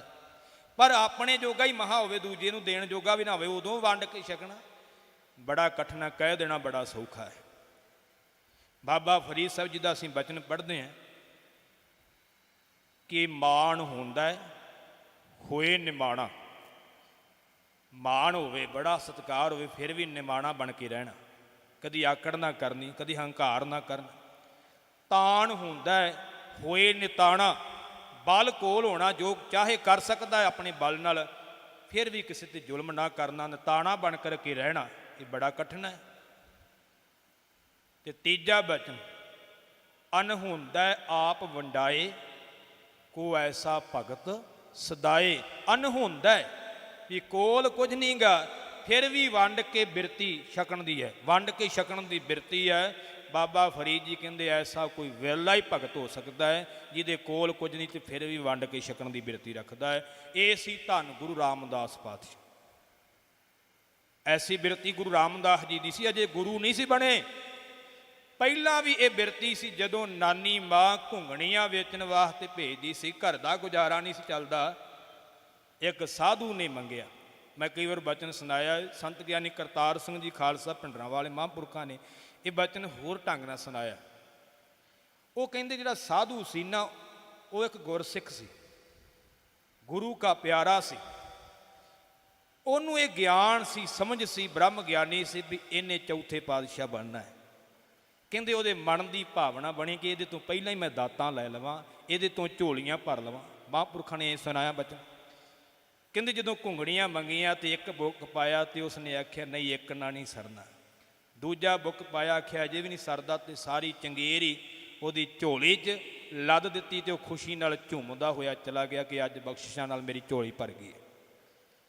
ਘਰ ਕੁਝ ਨਹੀਂ ਗਾ, ਗੁਜ਼ਾਰਾ ਔਖਾ ਹੈ, ਪਰ ਫਿਰ ਵੀ ਵੰਡ ਕੇ ਛਕਣ ਦੀ ਬਿਰਤੀ ਤਾਂ ਉਹ ਗੁਰੂ ਰਾਮਦਾਸ ਜੀ ਦੀ ਸੀ ਪਹਿਲਾਂ ਵੀ, ਤੇ ਅੱਜ ਤਾਂ ਪਤਾ ਨਹੀਂ ਕਿੰਨਿਆਂ ਕੁ ਨੂੰ ਵੰਡ ਰਹੇ ਆ, ਹੁਣ ਤਾਂ ਗੱਲ ਹੀ ਅੱਗੇ ਦੀ ਆ। ਅਜੇ ਪਹਿਲਾਂ ਵੀ ਬਿਰਤੀ ਉਹਨਾਂ ਦੀ ਐਸੀ ਕਿ ਵੰਡ ਕੇ ਛਕਣ। ਇਹ ਸਿੱਖ ਨੇ ਵੰਡ ਕੇ ਛਕਣਾ ਹੈ। ਸਮਾਂ ਸੀਮਤ, ਮੈਂ ਬਹੁਤਾ ਵਿਸਥਾਰ ਵੱਲ ਨਾ ਜਾਵਾਂ। ਕਿਰਤ ਕਿਵੇਂ ਕਰਨੀ ਉਹ ਆਪਾਂ ਨੂੰ ਸਮਝ ਪੈ ਗਈ ਵੀ ਕਿਰਤ ਧਰਮ ਦੀ ਕਰਨੀ। ਕਿਰਤ ਵਿਰਤ ਕਰ ਧਰਮ ਦੀ ਹੱਥੋਂ ਦੇ ਕੇ ਭਲਾ ਮਨਾਵੇ। ਕਿਰਤ ਕਰਨੀ ਸਿੱਖ ਵਾਸਤੇ ਜ਼ਰੂਰੀ ਹੈ, ਤੇ ਕਿਰਤ ਧਰਮ ਦੀ ਹੋਵੇ ਜਿਹਦੇ ਵਿੱਚ ਬੇਈਮਾਨੀ ਨਾ ਹੋਵੇ, ਧੋਖਾ ਨਾ ਹੋਵੇ, ਛਲ ਨਾ ਹੋਵੇ, ਤੇ ਕਿਰਤ ਕਰਕੇ ਫਿਰ ਵੰਡ ਕੇ ਛਕਣਾ ਹੈ। ਤੇ ਤੀਜਾ ਬਚਨ ਹੈ ਨਾਮ ਜਪੋ। ਭਾਵੇਂ ਵਿਚਕਾਰ ਆਉਂਦਾ ਹੈ, ਪਰ ਕਿਰਤ ਤੇ ਵੰਡ ਕੇ ਛਕੋ, ਇਹ ਇਕੱਠੇ ਬਣਦੇ ਨੇ। ਕਿਰਤ ਹੋਵੇਗੀ ਤੇ ਵੰਡ ਕੇ ਛਕਾਂਗੇ, ਜੇ ਕਿਰਤ ਹੀ ਨਹੀਂ ਕੀਤੀ ਛਕਾਂਗੇ ਕੀ? ਧਿਆਨ ਦੇਣਾ। ਤੀਜਾ ਹੈ ਨਾਮ ਜਪਣਾ। ਨਾਮ ਜਪਣਾ ਸਾਡਾ ਜੀਵਨ ਹੈ। ਜੇ ਨਾਮ ਨਹੀਂ ਕੋਲ ਤੇ ਅਸੀਂ ਮੁਰਦੇ ਹਾਂ, ਮੁਰਦੇ। ਭਾਵੇਂ ਜਿੰਨਾ ਕੋ ਕੁਝ ਮਰਜ਼ੀ ਸਾਡੇ ਕੋਲ ਹੋਵੇ, ਅਤ ਸੁੰਦਰ ਕੁਲੀਨ ਚਤੁਰ ਮੁਖ ਗਿਆਨੀ ਧਨਵੰਤ, ਅਤ ਦੇ ਸੋਹਣੇ ਹੋਈਏ, ਉੱਚੀ ਕੁੱਲ ਵਾਲੇ ਹੋਈਏ, ਚਤੁਰ ਚਲਾਕ ਹੋਈਏ, ਮੁਖ ਤੋਂ ਗਿਆਨੀ, ਗਿਆਨ ਵਾਲੀਆਂ ਗੱਲਾਂ ਵੀ ਕਰਨ ਵਾਲੇ ਹੋਈਏ, ਧਨਵਾਨ ਵੀ ਹੋਈਏ, ਅਮੀਰ ਵੀ ਹੋਈਏ, ਪਰ ਪਾਤਸ਼ਾਹ ਕਹਿੰਦੇ ਮਿਰਤਕ ਕਹੀਐ ਨਾਨਕਾ ਜਿਹੇ ਪ੍ਰੀਤ ਨਹੀਂ ਭਗਵੰਤ। ਜੇ ਰੱਬ ਨਾਲ ਪਿਆਰ ਨਹੀਂ ਨਾ ਸਾਡਾ ਤੇ ਅਸੀਂ ਮੁਰਦੇ ਹੀ ਆ ਇੰਨਾ ਕੁਝ ਹੁੰਦਿਆਂ ਵੀ। ਜੇ ਜੁਗ ਚਾਰੇ ਆਰਜਾ ਹੋਰ ਦਸੋਣੀ ਹੋਏ, ਨਵਾਂ ਖੰਡਾ ਵਿੱਚ ਜਾਣੀਏ ਨਾਲ ਚੱਲਾ ਸਭ ਕੋਏ, ਚੰਗਾ ਨਾਉ ਰਖਾਏ ਕਾ ਜਸ ਕੀਰਤ ਜਗ ਲੇ, ਜੇ ਤਿਸ ਨਦਰ ਨਾ ਆਵਈ ਤਾਂ ਬਾਤ ਨਾ ਪੁੱਛਿਆ। ਕਿ ਜੇ ਉਹਦੀ ਨਿਗਾਹ ਥੱਲੇ ਨਹੀਂ ਆਏ, ਜੋ ਕੁਝ ਮਰਜ਼ੀ ਕੋਲ ਹੋਵੇ, ਕਿਸੇ ਨੇ ਪੁੱਛਣਾ ਵੀ ਨਹੀਂਗਾ। ਨਾਮ ਦੀ ਗੱਲ ਆਈ ਤੇ ਪਾਤਸ਼ਾਹ ਨੇ ਨਾਮ ਬਾਰੇ ਤੇ ਬਾਣੀ ਵਿੱਚ ਅਨੰਤ ਸ਼ਬਦ ਉਚਾਰਨ ਕੀਤੇ ਨੇ। ਪਾਤਸ਼ਾਹ ਜੀ ਬਚਨ ਕਰਦੇ ਨੇ, ਮਿਲ ਮੇਰੇ ਗੋਬਿੰਦ ਆਪਣਾ ਨਾਮ ਦੇਹੋ, ਨਾਮ ਬਿਨਾ ਧ੍ਰਿਗ ਧ੍ਰਿਗ ਅਸਨੇਹੋ। ਮੇਰੇ ਮਾਲਕ ਮੈਨੂੰ ਮਿਲ ਤੇ ਆਪਣੇ ਨਾਮ ਦੀ ਦਾਤ ਬਖਸ਼, ਕਿਉਂਕਿ ਤੇਰੇ ਨਾਮ ਤੋਂ ਬਿਨਾ ਬਾਕੀ ਜਿਹੜਾ ਪਿਆਰ ਹੈ ਉਹ ਸਾਰਾ ਲਾਹਣਤ ਭਰਿਆ ਹੈ। ਨਾਮ ਬਿਨਾ ਜੋ ਪਹਿਰਾ ਖਾਏ, ਜਿਉਂ ਕੂਕਰ ਜੂਠਨ ਮੈਂ ਪਾਏ। ਨਾਮ ਤੋਂ ਬਿਨਾ ਖਾਣਾ ਤੇ ਪਹਿਨਣਾ ਜਿਹੜਾ ਹੈ, ਮਾਰੇ ਕਹਿੰਦੇ ਜਿਵੇਂ ਕੁੱਤੇ ਦੇ ਜੂਠੇ ਭਾਂਡੇ 'ਚ ਖਾ ਲਿਆ, ਇਹੋ ਜਿਹਾ ਖਾਣਾ ਪੀਣਾ ਹੈ। ਨਾਮ ਬਿਨਾ ਜੇਤਾ ਵਿਵਹਾਰ, ਜਿਉਂ ਮਿਰਤਕ ਮਿਥਿਆ ਸੀਗਾਰ। ਨਾਮ ਤੋਂ ਬਿਨਾ ਜਿੰਨੇ ਵੀ ਕਾਰ ਵਿਹਾਰ ਨੇ, ਜਿਵੇਂ ਮੁਰਦੇ ਤੇ ਸ਼ਿੰਗਾਰ ਕੀਤੇ ਹੁੰਦੇ, ਇਸ ਤੋਂ ਵੱਧ ਕੁਝ ਵੀ ਨਹੀਂ। ਨਾਮ ਬਿਨਾ ਨਾਮ ਵਿਸਾਰ ਕਰੇ ਰਸ ਭੋਗ, ਸੁਖ ਸੁਪਨਾ ਨਹੀਂ ਤਨ ਮਹਿ ਰੋਗ। ਨਾਮ ਭੁਲਾ ਕਰਕੇ ਜਿਹੜਾ ਦੁਨੀਆ ਦੇ ਪਦਾਰਥਾਂ ਦੇ ਭੋਗ ਭੋਗਦਾ ਹੈ, ਪਾਤਸ਼ਾਹ ਕਹਿੰਦੇ ਉਹਨੂੰ ਸੁਪਨੇ ਵਿੱਚ ਵੀ ਸੁੱਖ ਨਹੀਂ ਮਿਲਣਾ, ਸਰੀਰ ਰੋਗੀ ਹੋ ਜਾਵੇਗਾ। ਨਾਮ ਵਿਸਾਰ ਕਰੇ ਅੰਨ ਕਾਜ, ਨਾਮ ਨੂੰ ਭੁਲਾ ਕਰਕੇ ਹੋਰ ਕੰਮਾਂ ਦੇ ਵਿੱਚ ਰੁੱਝਿਆ ਫਿਰਦਾ, ਹੋਰ ਕੰਮ ਕਰੀ ਜਾਂਦਾ ਹੈ। ਬਿਨ ਸਜਾਏ ਝੂਠੇ ਸਭ ਪਾਜ, ਕਹਿੰਦੇ ਉਹ ਨਾਸ ਹੋ ਜਾਣਗੇ ਸਾਰੇ। ਉਹ ਝੂਠੇ ਨੇ, ਉਹ ਪਖੰਡੀ ਨੇ, ਜਿਹੜੇ ਨਾਮ ਨਹੀਂ ਜਪਦੇ। ਪਾਤਸ਼ਾਹ ਕਹਿੰਦੇ ਨੇ ਨਾਮ ਸੰਗ ਮਨ ਪ੍ਰੀਤ ਨ ਲਾਵੈ, ਕੋਟ ਕਰਮ ਕਰਤੋ ਨਰਕ ਜਾਵੈ। ਜਿਹੜਾ ਨਾਮ ਨਾਲ ਪ੍ਰੀਤੀ ਨਹੀਂ ਲਾਉਂਦਾ, ਨਾਮ ਨਹੀਂ ਜਪਦਾ, ਭਾਵੇਂ ਉਹ ਕਰੋੜਾਂ ਕੰਮ ਕਰਦਾ ਹੋਵੇ, ਕਰੋੜਾਂ ਕਰਮ ਹੋਰ ਕਰਦਾ ਹੋਵੇ, ਨਰਕਾਂ ਨੂੰ ਜਾਵੇਗਾ ਜਿਹੜਾ ਨਾਮ ਨਹੀਂ ਜਪਦਾ। ਹੋਰ ਜਿੰਨੇ ਮਰਜ਼ੀ ਕਰਮ ਕੋਈ ਕਰੀ ਜਾਵੇ। ਨਾਮ ਸੰਗ ਮਨ ਪ੍ਰੀਤ ਨ ਲਾਵੈ, ਕੋਟ ਕਰਮ ਕਰਤੋ ਨਰਕ ਜਾਵੈ। ਹਰ ਕਾ ਨਾਮ ਜਿਨ ਮਨ ਨਾ ਅਰਾਧਾ, ਚੋਰ ਕੀ ਨਿਆਈ ਜਮਪੁਰ ਬਾਧਾ। ਜਿਹਨੇ ਰੱਬ ਦਾ ਨਾਮ ਮਨ ਵਿੱਚ ਅਰਾਧਿਆ ਨਹੀਂ, ਚੋਰ ਦੀ ਤਰ੍ਹਾਂ ਉਹ ਜਮਾਂ ਦੀ ਪੂਈ ਵਿੱਚ ਬੰਨ੍ਹ ਕੇ ਕੁੱਟਿਆ ਜਾਵੇਗਾ, ਸਜ਼ਾ ਦਾ ਹੱਕਦਾਰ ਹੋਵੇਗਾ। ਲਾਖ ਅਠੰਬਰ ਬਹੁਤ ਵਿਸਥਾਰਾ, ਨਾਮ ਬਿਨਾ ਝੂਠੇ ਪਾਸਾਰਾ। ਕੋਠੀਆਂ ਪਾਈਆਂ, ਮਹੱਲ ਬਣਾਏ, ਕਾਰਖਾਨੇ ਲਾਏ, ਬੜੇ ਅਡੰਬਰ ਕੀਤੇ ਨੇ। ਕਹਿੰਦੇ ਨਾਮ ਤੋਂ ਬਿਨਾ ਸਾਰੇ ਝੂਠੇ ਨੇ। ਹਰ ਕਾ ਨਾਮ ਸੋਈ ਜਨ ਲੇ, ਕਰ ਕਿਰਪਾ ਨਾਨਕ ਜਿਸ ਦੇਈ। ਕਹਿੰਦੇ ਵਾਹਿਗੁਰੂ ਦਾ ਨਾਮ ਉਹੀ ਜਪਦਾ ਜਿਹਦੇ 'ਤੇ ਕਿਰਪਾ ਕਰਕੇ ਵਾਹਿਗੁਰੂ ਨਾਮ ਦੀ ਦਾਤ ਬਖਸ਼ਿਸ਼ ਕਰਦਾ ਹੈ। ਅਖੀਰ ਵਿੱਚ ਇੱਕ ਬਚਨ ਕਹਿ ਕੇ ਸਮਾਪਤੀ ਕਰਾਂ ਕਿ ਬਾਬਾ ਕਬੀਰ ਸਾਹਿਬ ਜੀ ਕਾਂਸ਼ੀ ਦੀ ਧਰਤੀ 'ਤੇ ਰਹਿ ਰਹੇ ਸਨ। ਇਹੀ ਬਚਨ ਕਹਿਣਾ ਤੇ ਸਮਾਪਤੀ ਹੈ। ਕਹਿੰਦੇ ਕਾਂਸ਼ੀ ਦੀ ਧਰਤੀ 'ਤੇ ਇੱਕ ਜ਼ਿਮੀਂਦਾਰ ਦੇ ਘਰ ਵਿੱਚ ਇੱਕ ਮਨੁੱਖ ਰਹਿੰਦਾ ਜਿਹਨੇ ਸਾਧੂਆਂ ਵਾਲਾ ਬਾਣਾ ਪਾਇਆ, ਲਿਬਾਸ ਬਣਾਇਆ ਹੈ ਤੇ ਪ੍ਰਸ਼ਾਦਾ ਪਾਣੀ ਚੰਗਾ ਛਕਦਾ ਹੈ ਤੇ ਚਬਾਰੇ ਵਿੱਚ ਅੰਦਰੋਂ ਕੁੰਡਾ ਮਾਰ ਕਰਕੇ ਸੁੱਤਾ ਰਹਿੰਦਾ ਤੇ ਘਰਦਿਆਂ ਨੂੰ ਕਹਿੰਦਾ ਮੈਂ ਸਮਾਧੀ 'ਚ ਲੀਨ ਹੁੰਦਾ, ਕੋਈ ਖੜਕਾਇਓ ਨਾ ਦਰਵਾਜ਼ਾ।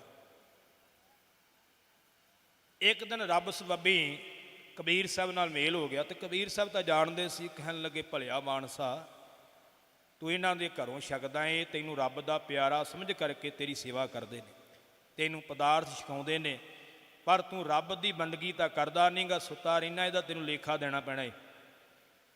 ਉਹ ਅੱਗੋਂ ਬਣਾ ਸਵਾਰ ਕੇ ਕਹਿੰਦਾ ਵੀ ਤੂੰ ਜੁਲਾਹਾ ਨੀਵੀਂ ਜਾਤ ਦਾ, ਤੈਨੂੰ ਪੁੱਛਦਾ ਕੋਈ ਨਹੀਂ, ਤੂੰ ਸਾਨੂੰ ਮੱਤਾਂ ਦੇਣਾ।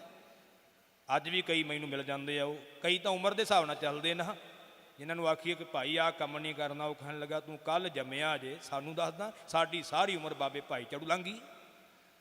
ਇੱਦਾਂ ਕਹਿਣਗੇ ਕਈ ਵਿਗੜੇ ਹੋਏ, ਇੱਥੇ ਵੀ ਹੈਗੇ ਆ, ਸਾਰਿਆਂ ਥਾਵਾਂ ਤੋਂ ਹੁੰਦੇ ਆ, ਧਿਆਨ ਦੇਣਾ। ਤੇ ਮੈਂ ਫਿਰ ਹੱਥ ਜੋੜ ਦਿੰਦਾ, ਭਾਈ ਤੁਹਾਡੀ ਮਰਜ਼ੀ, ਸਾਡਾ ਕੀ ਨੁਕਸਾਨ ਹੋਣਾ ਹੈ, ਅਸੀਂ ਤਾਂ ਚੰਗੀ ਗੱਲ ਕਹਿਣੀ, ਨਹੀਂ ਮੰਨਣੀ, ਤੁਹਾਡੀ ਮਰਜ਼ੀ, ਨੁਕਸਾਨ ਤੁਹਾਡਾ। ਹੁਣ ਧੱਕੇ ਨਾਲ ਥੋੜ੍ਹਾ ਕਿਸੇ ਨੂੰ ਮਨਾਇਆ ਜਾ ਸਕਦਾ, ਸਿੱਖਿਆ ਦੇਣਾ ਸਾਡਾ ਫਰਜ਼ ਹੁੰਦਾ। ਸੋ ਗੁਰੂ ਪਿਆਰ ਵਾਲਿਓ, ਬਾਬੇ ਕਬੀਰ ਨੇ ਆਖਿਆ ਕਿ ਭਲਿਆ ਮਾਨਸਾ ਨਾਮ ਜਪਿਆ ਕਰ, ਤੇ ਅੱਗੋਂ ਠੋਕ ਕੇ ਜਵਾਬ ਦਿੱਤਾ, ਕਹਿੰਦਾ ਮੇਰਾ ਤੇ ਆਪਣਾ ਨਾਮ ਚੱਲਦਾ, ਮੈਨੂੰ ਨਾਮ ਜਪਣ ਦੀ ਕੀ ਲੋੜ ਆ। ਲੇਖਾ ਤੇ ਦੇਣਾ ਹੀ ਪੈਣਾ, ਜੇ ਕਿਸੇ ਦਾ ਖਾਧਾ ਤੇ ਲੇਖਾ ਦੇਣਾ ਪੈਣਾ। ਗੁਰੂ ਘਰੋਂ ਖਾਧਾ ਨਾ, ਨਾਮ ਨਹੀਂ ਜਪਿਆ, ਲੇਖਾ ਫਿਰ ਵੀ ਦੇਣਾ ਪੈਂਦਾ ਹੈ। ਇੱਥੇ ਉਹਨਾਂ ਦੀਆਂ ਸਾਖੀਆਂ ਵੀ ਆਉਂਦੇ ਆ ਜਿਹੜੇ ਗੁਰੂ ਘਰ ਦਾ ਖਾ ਕੇ ਰਿਛ ਬਣੇ, ਕਾਂ ਬਣੇ, ਫਿਰ ਉਹ ਤਾਂ ਫੇਰ ਤਾਰ ਦਿੱਤੇ, ਸਾਡਾ ਤੇ ਕੋਈ ਪਤਾ ਹੀ ਨਹੀਂਗਾ, ਧਿਆਨ ਦੇਣਾ। ਸੋ ਰਹੋ ਵਿਚਾਰ, ਉਹਦੀ ਹੋ ਗਈ ਮੌਤ, ਉਹ ਉਸ ਘਰ ਵਿੱਚ ਜੰਮਿਆ ਗਾਂ ਦਾ ਵੱਛਾ ਬਣ ਕੇ, ਪਰਿਵਾਰ ਨੇ ਪਾਲਿਆ। ਉਦੋਂ ਬਲਦਾਂ ਦੀ ਲੋੜ ਹੁੰਦੀ ਸੀ ਪੁਰਾਣੇ ਸਮੇਂ 'ਚ, ਪਰਿਵਾਰ ਨੇ ਚੰਗਾ ਉਹਨੂੰ ਤੇਲ ਤੂਲ ਚਾਰ ਕੇ, ਘਿਓ ਘੂ ਚਾਰ ਕੇ ਚੰਗਾ ਪਾਲਿਆ ਵੀ ਜੋਵਾਂਗੇ, ਕਿਉਂਕਿ ਉਦੋਂ ਵੱਛੇ ਦਾ ਮੁੱਲ ਜ਼ਿਆਦਾ ਹੁੰਦਾ, ਗਾਂ ਦਾ ਘੱਟ ਹੁੰਦਾ ਸੀ। ਹੁਣ ਤੱਕ ਵੱਛਿਆਂ ਨੂੰ ਪੁੱਛਦਾ ਕੋਈ ਨਹੀਂ, ਧਿਆਨ ਦੇਣਾ। ਪਾਲਿਆ ਤੇ ਹੁਣ ਪੰਜਾਲੀ 'ਚ ਸਿਰ ਦਿੱਤਾ, ਤੇ ਉਹਨੂੰ ਉਹੀ ਆਦਤ ਬਣੀ ਸੀ ਪਹਿਲਾਂ ਵਾਲੀ, ਉਹੀ ਆਲਸੀ ਬਹਿ ਗਿਆ, ਉੱਠੇ ਨਾ, ਘਰ ਵਾਲਿਆਂ ਨੇ ਕੁੱਟ ਕੇ ਖੱਲ ਦੇੜਤੀ, ਉੱਠੇ ਨਾ। ਉਧਰੋਂ ਬਾਬਾ ਕਬੀਰ ਸਾਹਿਬ ਜੀ ਤੁਰੇ ਆਉਂਦੇ ਸੀ, ਮਹਾਂਪੁਰਖਾਂ ਨੇ ਵੇਖਿਆ ਵੀ ਇਹ ਤਾਂ ਉਹੀ ਲੱਗਦਾ ਹੈ, ਲੋਕਾਂ ਨੂੰ ਪਾਸੇ ਉਠਾਇਆ ਵੀ ਛੱਡੋ ਮੈਂ ਇਹਦੇ ਨਾਲ ਗੱਲ ਕਰਦਾ। ਲੋਕ ਬੜੇ ਹੈਰਾਨ ਵੀ ਬਲਦ ਨਾਲ ਕੀ ਗੱਲ ਕਰਨੀ ਹੈ। ਬਾਬਾ ਕਬੀਰ ਜੀ ਉਹਦੇ ਕੰਨ ਕੋਲੇ ਬਹਿ ਕੇ ਕਹਿੰਦੇ, ਸਜਣਾ ਤੈਨੂੰ ਸਮਝਾਇਆ ਸੀ ਵੀ ਲੇਖਾ ਦੇਣਾ ਪੈਣਾ ਹੈ, ਤੇ ਹੁਣ ਚੁੱਪ ਕਰਕੇ ਉੱਠ ਕੇ ਤੁਰ ਪਾ, ਐਵੇਂ ਮਾਰ ਕਿਉਂ ਖਾਨਾ ਹੈ, ਤੇ ਲੇਖਾ ਦੇ ਕੇ ਹੀ ਜਾਨ ਛੁੱਟਣੀ ਹੈ। ਜਦੋਂ ਇੰਨਾ ਬਚਨ ਕਿਹਾ ਤੇ ਉੱਠ ਕੇ ਤੁਰ ਪਿਆ। ਲੋਕ ਬੜੇ ਹੈਰਾਨ ਪਏ, ਅਸੀਂ ਤਾਂ ਕੁੱਟ ਮਾਰ ਗਏ, ਬਾਬੇ ਕਬੀਰ ਨੇ ਕੀ ਮੰਤਰ ਪੜ੍ਹ ਦਿੱਤਾ, ਚੁੱਪ ਕਰਕੇ ਤੁਰ ਪਿਆ ਹੈ। ਸਾਰੇ ਬਾਬੇ ਕਬੀਰ ਦੇ ਦੁਆਰੇ ਹੋ ਗਏ ਵੀ ਦੱਸੋ ਮਹਾਂਪੁਰਖ ਵੀ ਤੁਸੀਂ ਕੀ ਮੰਤਰ ਪੜ੍ਹਿਆ। ਬਾਬਾ ਜੀ ਕਹਿਣ ਲੱਗੇ, ਭਾਈ ਮੰਤਰ ਕੋਈ ਨਹੀਂ ਪੜ੍ਹਿਆ, ਇਹ ਉਹ ਸਾਧੂ ਹੈ ਜਿਹੜਾ ਤੁਹਾਡੇ ਚਬਾਰੇ 'ਚ ਰਹਿੰਦਾ ਸੀ, ਜਿਹਨੂੰ ਤੁਸੀਂ ਛਕਾਉਂਦੇ ਰਹੇ ਪਦਾਰਥ, ਤੇ ਨਾਮ ਕੋਈ ਨਹੀਂ ਸੀ ਜਪਦਾ, ਸੁੱਤਾ ਰਹਿੰਦਾ ਸੀ, ਕਹਿੰਦਾ ਮੈਂ ਸਮਾਧੀ 'ਚ ਲੀਨ, ਹੁਣ ਲੇਖਾ ਤੇ ਦੇਣਾ ਪੈਣਾ, ਬਲਦ ਬਣ ਕੇ ਜੰਮਿਆ ਜੋ ਇਹਨੂੰ। ਉਦੋਂ ਬਾਬਾ ਕਬੀਰ ਸਾਹਿਬ ਨੇ ਸ਼ਬਦ ਉਚਾਰਿਆ ਜੋ ਸੰਪਰਦਾਈ ਉਥਾਨਕਾ ਵੀ ਲਿਖੀ ਹੋਈ ਹੈ ਮਹਾਂਪੁਰਖਾਂ ਨੇ। ਇਹ ਉਥਾਨਕਾ ਸੰਤ ਗਿਆਨੀ ਜਰਨੈਲ ਸਿੰਘ ਜੀ ਖਾਲਸਾ ਪਿੰਡਰਾਂ ਵਾਲਿਆਂ ਨੇ ਇਹ ਸ਼ਬਦ ਦੀ ਵਿਆਖਿਆ ਕੀਤੀ ਹੋਈ। ਉਹ ਅੱਜ ਸ਼ਬਦ ਜਿਹੜਾ ਗੋਜਰੀ ਰਾਗ ਦੇ ਵਿੱਚ ਮੌਜੂਦ ਹੈ, ਉਹ ਸ਼ਬਦ ਅਸੀਂ ਪੜ੍ਹਦੇ ਹਾਂ ਬਾਬਾ ਕਬੀਰ ਜੀ ਦਾ। ਚਾਰ ਪਾਵ ਦੋਏ ਸਿੰਘ ਗੁੰਗ ਮੁਖ, ਤਬ ਕੈਸੇ ਗੁਣ ਗਈ ਹੈ, ਊਠਤ ਬੈਠਤ ਠੇਗਾ ਪਰ ਹੈ, ਤਬ ਕਤ ਮੂਡ ਲਕਈ ਹੈ, ਹਰ ਬਿਨ ਬੈਲ ਬਰਾਨੇ ਹੋਈ ਹੈ, ਪਾਟੇ ਨਾਕਨ ਟੂਟੇ ਕਾਦਨ, ਕੋਸੋ ਕੋਦਾ ਕੋ ਭੁੱਸ ਖਈ ਹੈ। ਬਾਬਾ ਕਬੀਰ ਜੀ ਕਹਿੰਦੇ, ਸੱਜਣਾ ਹੁਣ ਤੇ ਤੇਰੇ ਚਾਰ ਪੈਰ ਬਣ ਗਏ ਆ ਤੇ ਦੋ ਸਿੰਘ ਲੱਗ ਗਏ ਆ, ਮੂੰਹ ਤੋਂ ਗੂੰਗਾ ਬੋਲ ਕੇ ਦੱਸ ਨਹੀਂ ਸਕਦਾ, ਤੇ ਹੁਣ ਕਿਵੇਂ ਰੱਬ ਦੇ ਗੁਣ ਗਾਵੇਂਗਾ। ਹੁਣ ਤਾਂ ਉੱਠਦਿਆਂ ਬਹਿੰਦਿਆਂ ਡੰਡੇ ਪੈਣੇ ਆ, ਮੂੰਹ ਕਿੱਥੇ ਲੁਕਾਵੇਂਗਾ, ਹੁਣ ਤੇ ਵੱਜਣੀਆਂ ਹੈ ਤੇ ਵਗਣਾ ਹੀ ਪੈਣਾ ਹੈ। ਹਰ ਬਿਨ ਬੈਲ ਬਰਾਨੇ ਹੋਈ ਹੈ, ਰੱਬ ਤੋਂ ਬਿਨਾਂ ਤੇ ਬਗਾਨੇ ਬਲਦ ਵਾਲੀ ਹਾਲਤ ਹੁੰਦੀ ਹੈ। ਜਿਵੇਂ ਪੁਰਾਣੇ ਸਮੇਂ ਵਿੱਚ ਬਗਾਨਾ ਬਲਦ ਲੈ ਆਉਂਦੇ ਸੀ ਨਾ, ਉਹਨੂੰ ਪੱਠੇ ਪੁੱਠੇ ਘੱਟ ਪਾਉਂਦੇ ਸੀ, ਵਾਹੁੰਦੇ ਲੋਕ ਜ਼ਿਆਦਾ ਹੁੰਦੇ ਸੀ, ਬਗਾਨਾ ਇਹਦਾ ਲਾਹਾ ਲੈ ਲਓ, ਆਪਣੇ ਨੂੰ ਜ਼ਿਆਦਾ ਸਮਝਦੇ ਹੁੰਦੇ ਸੀ। ਮਾਰੇ ਕਹਿੰਦੇ ਹਰ ਬਿਨ ਬੈਲ ਬਰਾਨੇ ਹੋਈ ਹੈ, ਰੱਬ ਤੋਂ ਬਿਨਾਂ ਬੰਦਗੀ ਤੋਂ ਬਿਨਾਂ ਬਗਾਨੇ ਬਲਦ ਵਾਲੀ ਹੋਣੀ ਹੈ। ਫਾਟੇ ਨਾਕਣ, ਹੁਣ ਤੇਰਾ ਨੱਕ ਵੀ ਪਾੜਿਆ ਹੋਣਾ, ਵਿੱਚ ਨੱਥ ਪਾ ਦੇਣੀ ਹੈ। ਟੂਟੇ ਕਾਦਨ, ਤੇ ਜਦੋਂ ਗੱਡੇ ਥੱਲੇ ਜੋਇਆ ਭਾਰ ਬਹੁਤਾ ਹੋਇਆ ਤੇ ਕੰਧਾ, ਜਿਹੜਾ ਕੰਧਾ ਹੁੰਦਾ ਬਲਦ ਦਾ, ਇਹ ਵੀ ਪੰਜਾਲੀ ਨਾਲ ਟੁੱਟ ਜਾਂਦਾ, ਫਿਸਿਆ ਹੁੰਦਾ, ਕਹਿੰਦੇ ਇਹ ਵੀ ਫਿਸਿਆ ਹੋਣਾ। ਕੋਦਾ ਕੋ ਭੁੱਸ ਖਈ ਹੈ, ਕਹਿੰਦੇ ਕੋਦਰੇ ਦਾ ਬਾਜਰੇ ਦਾ ਭੋਗ ਖਾਵੇਂਗਾ, ਚੰਗੇ ਪੱਠੇ ਵੀ ਨਹੀਂ ਮਿਲਣੇ। ਬਾਬਾ ਕਬੀਰ ਜੀ ਕਹਿੰਦੇ ਜਦੋਂ ਬੁੱਢਾ ਹੋ ਗਿਆ ਨਾ, ਵਾਹੁਣ ਦੇ ਕੰਮ ਨਾ ਆਇਆ, ਉਦੋਂ ਇਹਨਾਂ ਨੇ ਤੈਨੂੰ ਜੰਗਲ 'ਚ ਛੱਡ ਦੇਣਾ, ਉਦੋਂ ਵੀ ਨਹੀਂ ਰੱਖਣਾ, ਉਦੋਂ ਵਾਰਾ ਛੱਡ ਦਿੱਤਾ ਜਾਂਦਾ ਹੈ। ਕਹਿੰਦੇ ਜਦੋਂ ਬੁੱਢਾ ਹੋ ਗਿਆ ਤੇ ਜੰਗਲ 'ਚ ਛੱਡ ਦਿੱਤਾ, ਸਾਰੂ ਦਿਨ ਡੋਲਤ ਬਨ ਮਹੀਆ, ਸਾਰਾ ਦਿਨ ਜੰਗਲ ਵਿੱਚ ਤੁਰਿਆ ਫਿਰੇਗਾ। ਅੱਜ ਉਹ ਨਾ ਪੇਟ ਅਗਈ ਹੈ, ਦੰਦ ਤੇਰੇ ਘਸ ਜਾਣੇ ਨੇ, ਮੂੰਹ ਤੇਰਾ ਕੰਮ ਕਰਨ ਨੂੰ ਹਟ ਜਾਣਾ, ਤੁਰਨਾ ਫਿਰਨਾ ਔਖਾ ਹੋ ਜਾਣਾ ਹੈ, ਸਾਰੀ ਦਿਹਾੜੀ ਇੱਕ ਇੱਕ ਤਿੜ ਖਾਵੇਂਗਾ ਫਿਰ ਵੀ ਰੱਜਣਾ ਨਹੀਂ ਤੂੰ ਸਾਰੀ ਦਿਹਾੜੀ 'ਚ। ਅੱਜ ਹੋ ਨਾ ਪੇਟ ਅਗਈ ਹੈ, ਜਨ ਭਗਤਨ ਕੋ ਕਹੋ ਨਾ ਮਾਨੋ ਆਪਣੋ ਕੀਓ ਪਈ ਹੈ। ਬਾਬਾ ਕਬੀਰ ਜੀ ਕਹਿੰਦੇ ਤੈਨੂੰ ਕਿਹਾ ਸੀ ਨਾ ਉਦੋਂ, ਸਾਡਾ ਤੂੰ ਮੰਨਿਆ ਨਹੀਂ, ਕਿਹਾ ਹੁਣ ਪਾ ਫਿਰ ਆਪਣਾ ਕੀਤਾ। ਜਨ ਭਗਤਨ ਕਹੋ ਨਾ ਮਾਨੋ, ਵੀ ਮੰਨਿਆ ਨਹੀਂ ਤੂੰ ਭਗਤਾਂ ਦਾ ਕਹਿਆ, ਤੇ ਹੁਣ ਆਪਣਾ ਕੀਤਾ ਤੇ ਤੈਨੂੰ ਪਾਉਣਾ ਪੈਣਾ ਹੈ। ਦੁੱਖ ਸੁੱਖ ਕਰਤ ਮਹਾ ਭਰਮ ਬੂਡੋ, ਅਨਕ ਜੋਨ ਭਰਮਈ ਹੈ। ਤੇ ਘਰਦਿਆਂ ਨੂੰ ਤੂੰ ਦੁੱਖ ਦਿੰਦਾ ਸੀ, ਆਹ ਤਿਆਰ ਕਰਕੇ ਛਕਾਓ, ਆਓ ਛਕਾਓ, ਤੇ ਆਪ ਤੂੰ ਸੁੱਖ ਭੋਗਦਾ ਸੀ। ਮੈਂ ਤਰ ਜੂੰਗਾ, ਇਸ ਭਰਮ 'ਚ ਡੁੱਬਿਆ ਫਿਰਦਾ ਸੀ, ਹੁਣ ਤਾਂ ਅਨੇਕਾਂ ਜੂਨੀਆਂ ਵਿੱਚ ਭਟਕਣਾ ਪੈਣਾ ਹੈ। ਰਤਨ ਜਨਮ ਖੋਇਓ ਪ੍ਰਭ ਬਿਸਰਿਓ, ਰਤਨਾ ਵਰਗਾ ਜਨਮ ਤੂੰ ਗਵਾ ਲਿਆ, ਰੱਬ ਤੈਨੂੰ ਭੁੱਲ ਗਿਆ ਏ। ਤੇ ਹੁਣ ਤਾਂ ਇਹੋ ਅਵਸਰ ਕਤ ਪਈ ਹੈ, ਇਹ ਮੌਕਾ ਹੁਣ ਕਿੱਥੋਂ ਮਿਲਣਾ ਹੈ। ਲੰਘ ਗਿਆ ਸਮਾਂ, ਭ੍ਰਮਤ ਫਿਰਤ ਤੇਲਕ ਕੇ ਕੱਪ, ਜਿਉਂ ਗਤ ਬਿਨ ਰਹਿਣ ਬਿਹਾਈ ਹੈ। ਕਹਿੰਦੇ ਜਿਵੇਂ ਤੇਲੀ ਦਾ ਬਲਦ ਸਾਰੀ ਦਿਹਾੜੀ ਵਗਦਾ ਹੈ, ਤੇਲੀ ਦੇ ਬਲਦ ਖੋਪੇ ਦਿੱਤੇ ਹੁੰਦੇ, ਉਹਨਾਂ ਨੂੰ ਇਉਂ ਹੁੰਦਾ ਵੀ ਸਾਰੀ ਰਾਤ ਵਗਦੇ ਰਹੇ ਆ, ਬੜੀ ਦੂਰ ਚਲੇ ਗਏ ਹੋਵਾਂਗੇ, ਪਰ ਜਦੋਂ ਖੋਪੇ ਲਾਈਦੇ ਹੋਵੇਂਦੇ ਵੇ ਉੱਥੇ ਹੀ ਖੜੇ ਆ। ਕਹਿੰਦੇ ਤੂੰ ਉੱਥੇ ਹੀ ਘੁੰਮਦਾ ਫਿਰਦਾ ਰਿਹਾ ਹੈ, ਕੋਈ ਰੱਬ ਦੀ ਬੰਦਗੀ ਨਹੀਂ ਕੀਤੀ, ਅੱਗੇ ਸੁਰਤ ਤੁਰੀ ਨਹੀਂ। ਕਹਿੰਦੇ ਮੁਕਤੀ ਤੋਂ ਬਿਨਾਂ ਹੀ ਜੀਵਨ ਲੰਘ ਗਿਆ ਹੈ। ਕਹਿਤ ਕਬੀਰ ਰਾਮ ਨਾਮ ਬਿਨ ਮੂੰਡ ਧੁਨੇ ਪਛਤਾਈ ਹੈ। ਬਾਬਾ ਕਬੀਰ ਜੀ ਕਹਿੰਦੇ ਜੇ ਰੱਬ ਦਾ ਨਾਮ ਨਹੀਂ ਜਪਿਆ ਤੇ ਸਿਰ ਹਿਲਾ ਕੇ ਪਛਤਾਉਣਾ ਪੈਂਦਾ। ਜਦੋਂ ਬੰਦਾ ਬਹੁੰਦਾ ਪਛਤਾਉਂਦਾ ਨਾ, ਉਹ ਸਿਰ ਲਾਉਂਦਾ ਕਿ ਬੜਾ ਮਾੜਾ ਹੋਇਆ ਹੈ, ਜਾਂ ਸਿਰ ਪਿੱਟਦਾ ਉਦੋਂ ਕਿ ਬੜਾ ਮਾੜਾ ਹੋਇਆ। ਕਹਿੰਦੇ ਸਿਰ ਹਿਲਾ ਕੇ ਪਛਤਾਉਣਾ ਪੈਣਾ ਹੈ ਕਿ ਰੱਬ ਦੇ ਨਾਮ ਤੋਂ ਬਿਨਾਂ ਜੀਵਨ ਲੰਘ ਗਿਆ ਹੈ। ਨਾਮ ਜਪਣਾ ਬੜਾ ਜ਼ਰੂਰੀ ਹੈ। ਕਿਰਤ ਕਰੋ, ਨਾਮ ਜਪੋ, ਵੰਡ ਛਕੋ। ਜਿਸ ਦਿਨ ਅਸੀਂ ਗੁਰੂ ਨਾਨਕ ਸਾਹਿਬ ਦੇ ਇਹਨਾਂ ਤਿੰਨਾਂ ਉਪਦੇਸ਼ਾਂ ਨੂੰ ਕਮਾ ਲਿਆ, ਉਸ ਦਿਨ ਸਾਡੇ ਜੀਵਨ ਦੀ ਸਫਲਤਾ ਹੋਵੇਗੀ। ਸਮਾਂ ਸਮਾਪਤ ਹੈ, ਮੈਂ ਵਿਚਾਰ ਨੂੰ ਇੱਥੇ ਸੰਕੋਚਦਾ ਹਾਂ। ਕੱਲ੍ਹ ਦਾ ਖਿਆਲ ਰੱਖਿਓ, ਕੱਲ੍ਹ ਨੂੰ ਵੀ ਆਪਾਂ 3 ਬਚਨ ਹੀ ਵਾਚਨੇ ਨੇ, ਤੇ ਕੱਲ੍ਹ ਨੂੰ 3 ਬਚਨ ਆਪਾਂ ਵਾਚਨੇ ਨੇ ਕਲਗੀਧਰ ਪਾਤਸ਼ਾਹ ਦੇ। ਉਹਨਾਂ ਨੇ ਵੀ 3 ਕਹੇ ਸੀ ਕਿ ਪੂਜਾ ਅਕਾਲ ਕੀ, ਪਰਚਾ ਸ਼ਬਦ ਕਾ, ਦੀਦਾਰ ਖਾਲਸੇ ਦਾ। ਕੱਲ੍ਹ ਨੂੰ ਆਪਾਂ ਇਹਨਾਂ ਦੀ ਵਿਆਖਿਆ ਸਰਵਣ ਕਰਾਂਗੇ, ਕਿਉਂਕਿ ਮੈਂ ਇਹ ਤਾਂ ਚੁਣਿਆ ਸੰਖੇਪ ਰੂਪ ਵਿੱਚ ਅਸੀਂ ਸਾਰੇ ਸੁਣਾ ਦਿੰਦੇ, ਕਦੀ ਖੋਲ੍ਹ ਕੇ ਵਿਆਖਿਆ ਇਹਨਾਂ ਦੀ ਨਹੀਂ ਹੋਈ, ਤਾਂ ਕਿ ਸੰਗਤ ਨੂੰ ਪਤਾ ਲੱਗ ਸਕੇ ਕਿ ਇਹਦਾ ਭਾਵ ਅਰਥ ਕੀ ਹੈ। ਗੁਰੂ ਕਿਰਪਾ ਕਰੇ ਸਾਨੂੰ ਮੱਤ ਆ ਜਾਵੇ। ਸੋ ਜਿੱਥੇ ਆਪਾਂ ਦੋਵੇਂ ਦਿਨ ਦੀਵਾਨਾਂ 'ਚ ਹਾਜ਼ਰੀਆਂ ਭਰਨੀਆਂ ਨੇ, ਉੱਥੇ ਤੀਸਰੇ ਦਿਨ 8 ਤਰੀਕ ਨੂੰ ਪਰਸੋਂ ਵੀਰਵਾਰ ਨੂੰ ਇੱਥੇ ਅੰਮ੍ਰਿਤ ਸੰਚਾਰ ਵੀ ਰੱਖਿਆ ਹੋਇਆ ਹੈ। ਜਿਨ੍ਹਾਂ ਦਾ ਮਨ ਬਣਿਆ ਹੈ ਉਹ ਪ੍ਰਬੰਧਕ ਜਨਾਂ ਨੂੰ ਆਪਣੇ ਨਾਂ ਜਿਹੜੇ ਉਹ ਲਿਖਾ ਦਿਓ। ਜੇ ਨਹੀਂ ਵੀ ਨਾਂ ਲਿਖਾਓਗੇ ਉਸ ਦਿਨ ਵੀ ਲਿਖੇ ਜਾਣਗੇ, ਜਿਹਨੇ ਲਿਖਾਉਣੇ ਉਹ ਪਹਿਲਾਂ ਵੀ ਲਿਖਾ ਸਕਦਾ ਹੈ। ਕਕਾਰ ਗੁਰੂ ਘਰ ਵੱਲੋਂ ਮਿਲ ਜਾਣਗੇ। ਤੇ ਕੇਸੀ ਇਸ਼ਨਾਨ ਕਰਕੇ 10 ਵਜੇ ਦੇ ਕਰੀਬ ਪਰਸੋਂ ਤੁਸੀਂ ਬਾਬਾ ਭਾਈ ਝਾੜੂ ਸਾਹਿਬ ਜੀ ਦੇ ਦਰਬਾਰਾਂ ਵਿੱਚ ਪਹੁੰਚ ਜਾਇਓ। 5 ਪਿਆਰੇ ਸਾਹਿਬਾਨ ਇੱਥੇ ਪਹੁੰਚ ਰਹੇ ਨੇ। ਅੰਮ੍ਰਿਤ ਛਕੋ, ਸਿੰਘ ਸਜੋ, ਸਭ ਸਿੱਖਣ ਕੋ ਹੁਕਮ ਹੈ, ਗੁਰੂ ਮਾਨਿਓ ਗ੍ਰੰਥ। ਧੰਨ ਗੁਰੂ ਗ੍ਰੰਥ ਸਾਹਿਬ ਦੇ ਲੜ ਲੱਗੋ ਅਤੇ ਸਤ ਸੰਗਤ ਅਭਿਆਸ ਕਰੋ, ਗੁਰਬਾਣੀ ਪੜ੍ਹੋ, ਨਾਮ ਜਪੋ, ਚੰਗੇ ਕਰਮ ਕਰੋ, ਤਾਂ ਹੀ ਸਾਡਾ ਜੀਵਨ ਸਫਲਾ ਹੋਵੇਗਾ। ਤਾਂ ਹੀ ਮਹਾਂਪੁਰਖਾਂ ਦਾ ਮਨਾਇਆ ਹੋਇਆ ਸਾਲਾਨਾ ਜੋੜ ਮੇਲਾ ਸਫਲਾ ਹੈ।